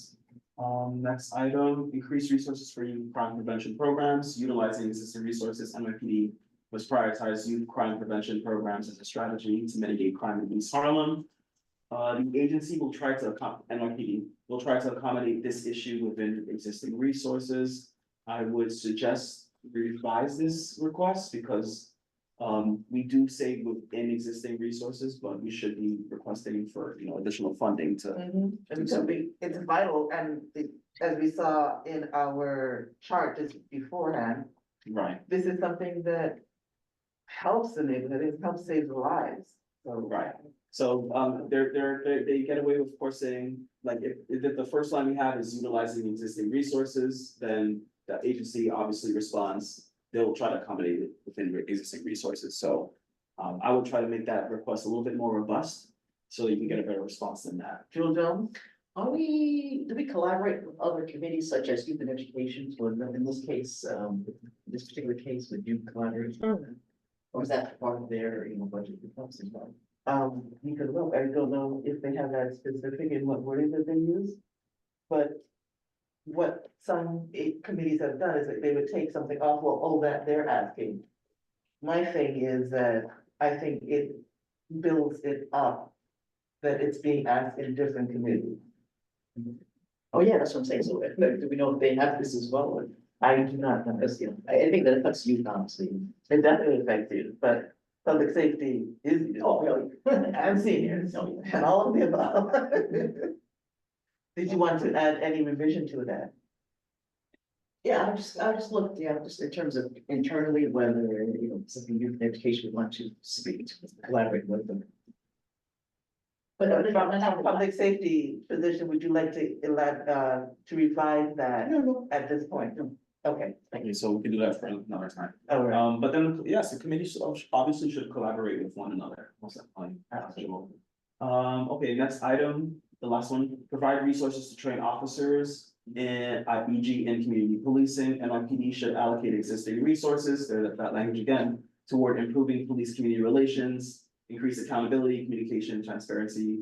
By NYPD can help to foster trust among East Harlem residents and the response. Bless you. And the response, the agency will try to accommodate this issue within existing resources. So I would suggest revising this. And or maybe even combining, because this does seem similar to a different one. It's similar to the one above it, Yes, but it's not exactly the same. Right, so I Because would, one is targeting or upholding youth. Right, And right. the other is a little bit more general Or for. broad for community relations, right? So I would, because they're giving us the same responses, I would say we need to revise this somehow to make it a little bit more robust. Maybe we can ask the NYPD, like, you know, how can we better tailor this request so we can get more funding for these programs? Right, so that can be up for consideration between now and next month as well. So these are the items, and you all have access, of course, to this document. And then, like I said, if you're gonna be using, if you're gonna want a new request, please make sure it aligns with, or at least falls into these categories, and then provide your reasoning. Like I said, like we just discussed with the Park Avenue viaduct. Lack of cameras and lighting, you know, we would put in the request for NYPD, provide surveillance Argus cameras, reasoning Park Avenue viaduct going under new construction. There's a lot of, you know, dark spaces, et cetera, so forth, and we would like for, you know, recordings or cameras for accountability and safety reasons, blah, blah, blah, XYZ. So that would be my suggestions for, or at least the homework for you guys until when we meet next October. Good job. Okay, all right. All right, so we can move on with this. I know we went through a lot, so, but we're still good. Okay, so we'll move on in the agenda. Yes, of course, Chair, you have any other questions or acknowledge anybody else? Is there anyone online? No one has their hand raised. Beautiful. All right, so therefore, we've reviewed the status, we've discussed the district needs. We went to recommendations for budgets, we've determined the FY 26 budget priorities, we have not done the priorities. But I think that. We can do priorities next month, right, to prioritize Yeah. it, right, yes. And so now we go to old business. Alternate side parking time change request. This individual, this individual isn't here who made this, if this is another constituent who reached out to us and notified us that they have these times that are unreasonable for residents. From Third Avenue, from East 124th, it's like 4:30 AM, right, as you see here, and they've petitioned to us to ask for a change. The official protocol is to have a public hearing and submit our recommendation to DSNY. That's the official city protocol. But we've also wanted to loop in Raphael, who has left, just get some context into at least why is this the original rule as is? Is it to, right, you know, is it to accommodate like the FDNY up there or something like that, right? No, he had said before, it was the district was different at that particular point. Right. And it was. Mostly industrial or such. Something like that, and so that is why it ended up that, and it just wasn't taken away. Right. Now it is completely changed. And he also was in agreement that 4:30 AM to 6 AM was unreasonable. a little extreme. Right. And so the, you know, DOT came to us last June that they do want to have some Third Avenue changes, right, to make it similar to. To make it similar to the rest of the neighborhood. Right, correct. So this is something for the committee to consider, to take, you know, considerations from the public and submit its comments or requests to DSNY. But like the individual hasn't made an appearance, unfortunately, but of course, if the committee wants to take this action, then we can definitely move forward with doing that. It was discussed, and brought to our attention at the end of last year. Yes. And for those who were here last year, it has been a few months that we could have thought about this. So it's a lot more than the 30 days.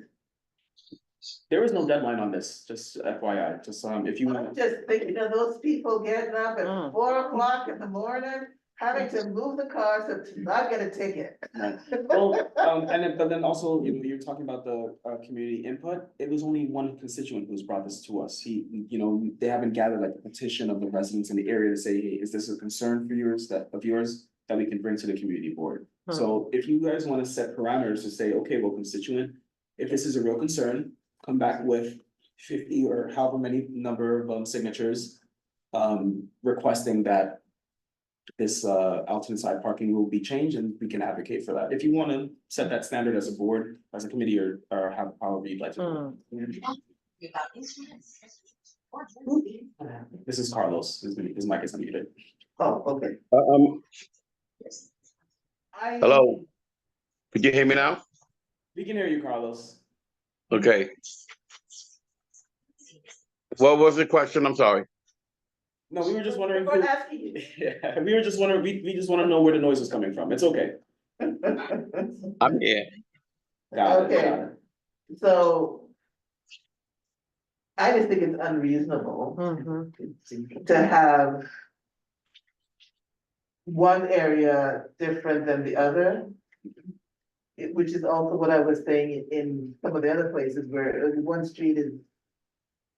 The rules are changing, and so you don't know, and so you might not look up, and all of a sudden you get a ticket that you don't expect because of unreasonable rules, but this is an extreme. So you could think it's PM and it's AM. Go ahead.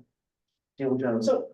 So I agree with what Khalid just said in terms of getting others, of what, it's one person and could be very reasonable, but just, I want to get others. And also, if you could take maybe some pictures as to, in terms of, the street, the signage. And maybe if I don't know, the proximity of where this is, maybe like, this says 4:30 to 6 and across, like 2 blocks over, it has like reasonable 10 to 11. So just something, just like get a picture of it.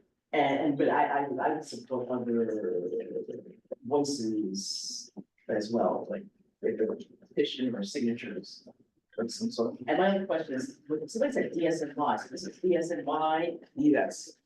Yes, because the one of the, outside parking have to move for the street sweepers. Yeah. So that's why I had, we thought it was DOT, but the petition has to be, or at least our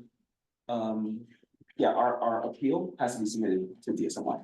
And the reason being that there's, in industrial areas where you have a lot of traffic. That's why they would have had it at such an early time, there's a huge amount of truck traffic. And I go to. But if there's not a huge amount of truck traffic, why have it at this point? Don. I think it's a quality of life issue for people. And I saw that on the on the survey, but I really do think that when we make life harder for people for no reason, I feel like it's, I don't know, I feel like it becomes a quality of life issue, like even when the parking meters go up and they don't tell us and they just, if you have anybody living in Washington houses, you have a parent in Washington houses, you're paying like to park right there across the street, you're paying the same as people downtown. So I feel like it's okay for us to step in and say, hey, that's just not nice. Like, even if they don't get enough signatures together, that's just, we want to make life easier for the people who live here. We want to be, sensitive. So anyway, that's just my 2 cents on people have to sleep in their car in order to not get a ticket. That's a little bit much. I wake up at that time and it's just having that loud sound passing by. That's a good point. Noise pollution. Yeah, that's a good. Is part of quality of life. That's true. So if y'all want to think about it, take a photo. And come back next month. Come back next month. Right, with an actual, what times do you think would be more appropriate for that location? That would help. That, to make a specific time that I think Yes. would help, as opposed to just say that this is horrible. Correct, right. Are we in agreement? Yes. Okay, so the Okay. committee to review and come For a back. specific time, to specify. Right.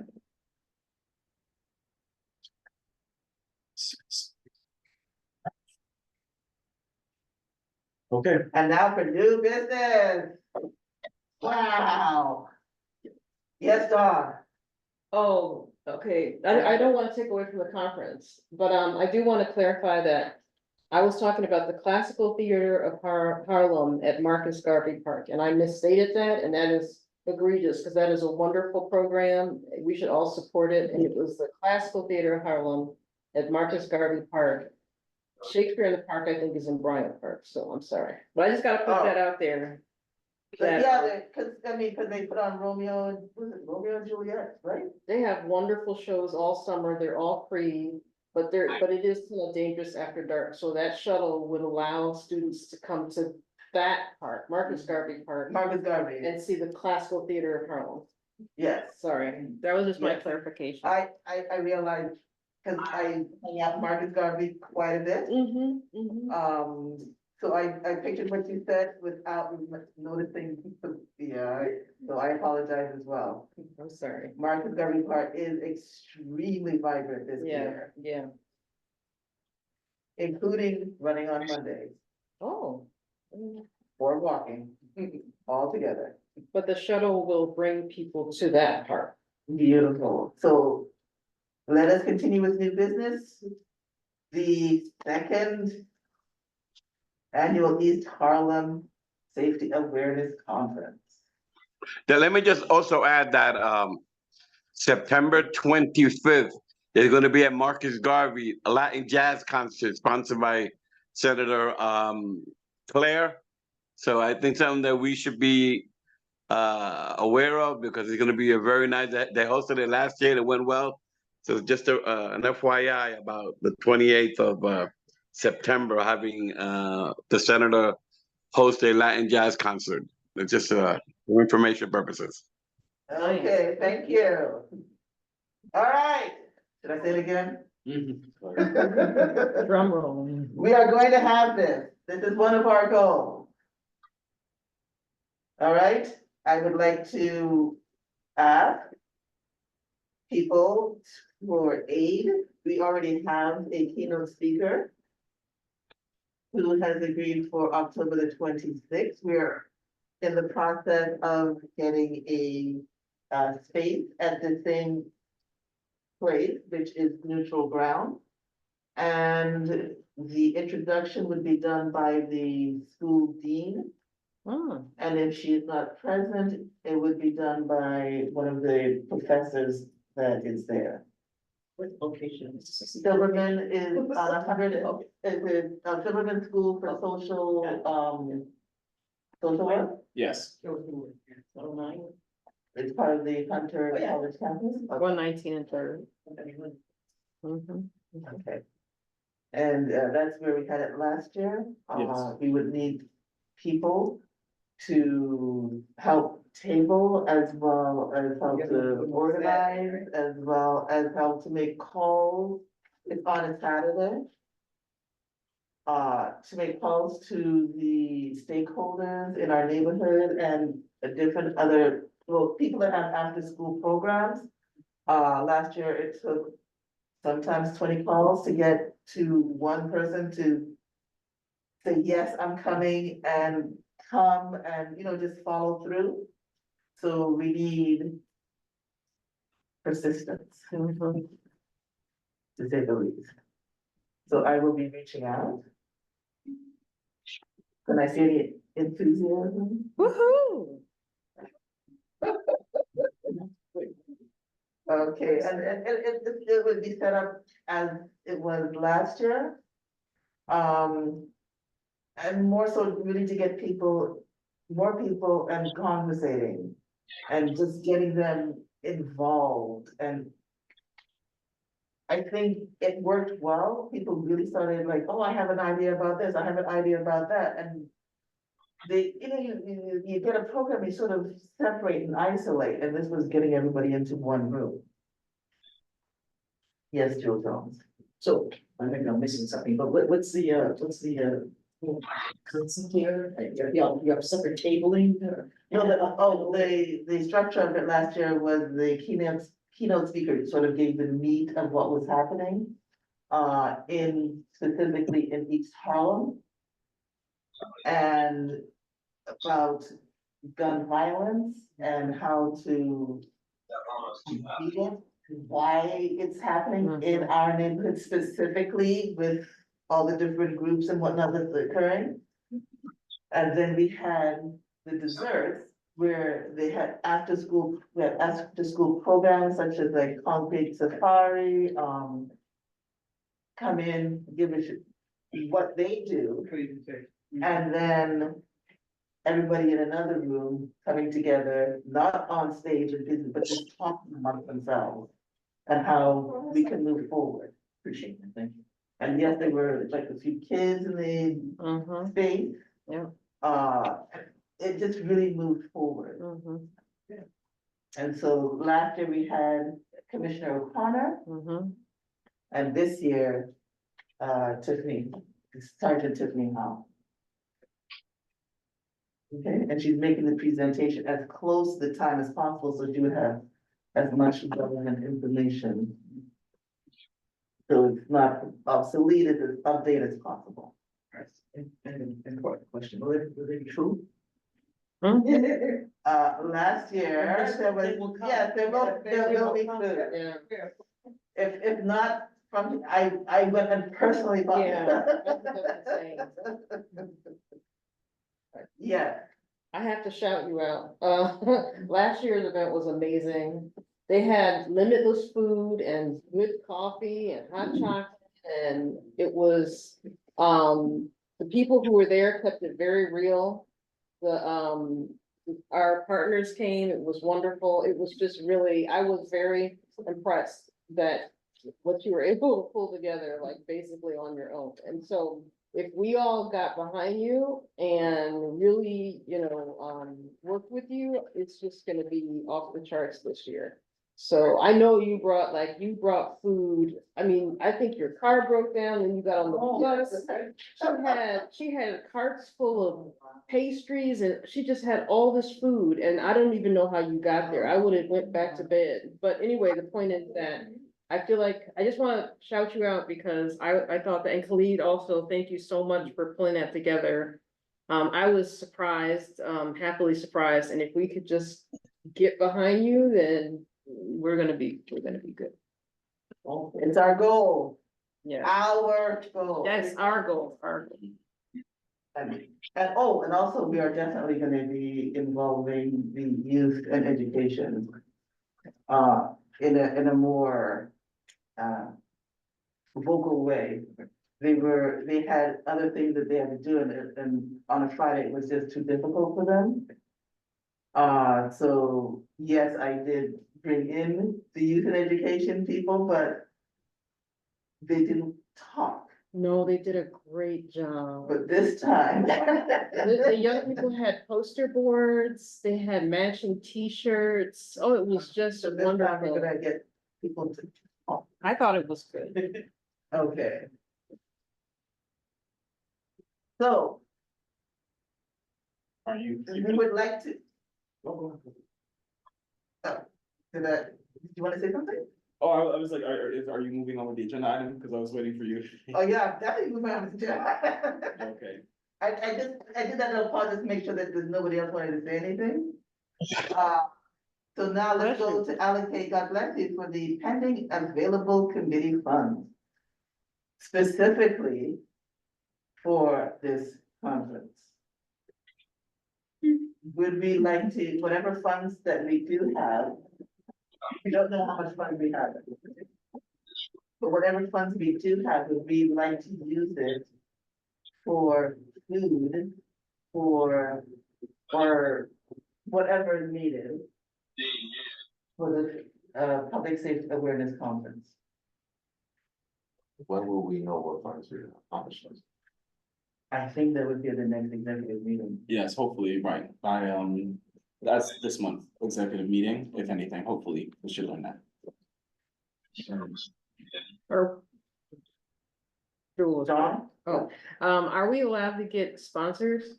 Are we held back from that? No. So we could get like, I don't even know where anybody, okay, just check. You can check in with NYPD, say, hey, we're doing this conference, is there anything that you can donate or help us out with? You could, like, yeah, nothing precludes you from doing that, you just don't wanna accept, money.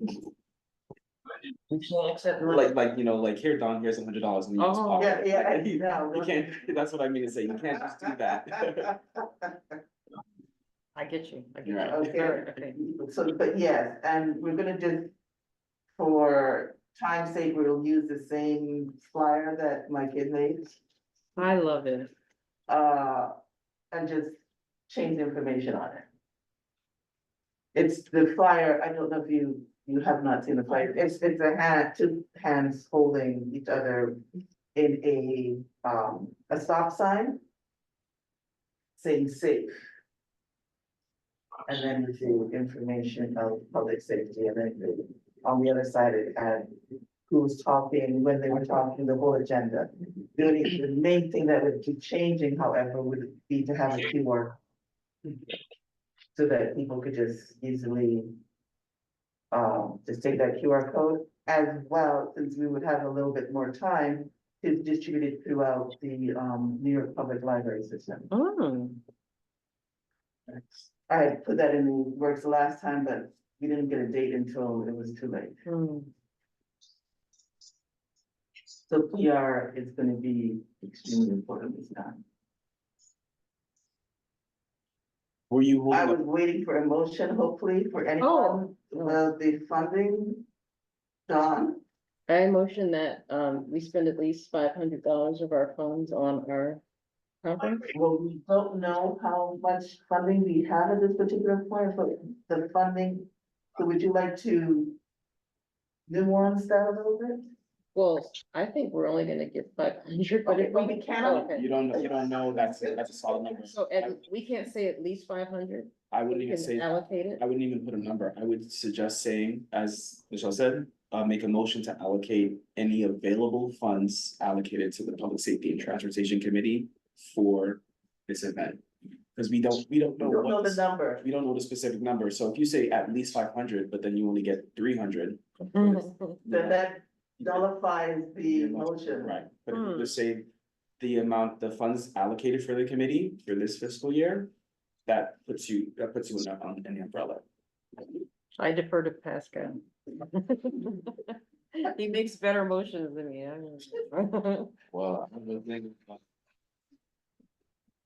I don't like spending money before I know how much I have, but I guess I motion to allocate any pending funds available to the Public Safety and Transportation Committee for the second annual Peace Harlem Safety Awareness Conference. See? I'll second that. And who's seconding that? Carlos. Thank you, Carlos. Get into more what you're into with Fire TV. Shall we take a vote? Can you make a roll for the vote? You want me to do a roll call vote? Yeah, because No problem. for the people online, we're gonna have to ask them anyway, so. No problem, no problem. Okay, so I'll call each member by name. We have 7 present with us. And so 4 needed for this motion to pass. Carlos Diaz? Yes. Thank you. Pascal, hello? President? And your vote? Yes. Thank you. All right. It's no problem. Wanda Hopkins? Yes. Thank you. Jewel Jones? Yes. Thank you. Sage Mason? Hi, Sage, are you here with us still? You're muted if you're speaking. So go back to me. We'll circle back to you, Sage. Don Sanders? Yep, yes. You. Michelle Wilson, comment? Yeah. Thank you. So we have 6 yes so far. It would pass anyways. Sage, if you're still present to let us know what your vote is, that'd be grateful. If not, we're gonna have to end this vote. Text it to us if you need to. That will count. So we'll just have 1 present not voting at this time, but the motion passes. Thank you. And so now on that, we just did a roll call. We just did. Do we need to make another roll call to No. end? No, you don't have, I just did the. I mean, you literally just did it. Yeah, if you So- wanna count that. By the power vested in you. Okay, so now we can adjourn this meeting at what time is it? 8:44. Unless there are any objections Is to. there any objections for us ending this meeting at 8:44? Who was it? Carlos, really? Motion passed, right? Okay, at 8:44, we are ending this first public safety and transportation meeting of 2020 of this. This session, 2024. Did you want to say it or something? Did you want to? No, I just wanted to know more about what you guys do, so let I'm glad that you're here. Thank you for coming. Thank you for coming. Thank you for coming. Thank you, you are members. And if you can, can you please give Dawn your name so that we have it in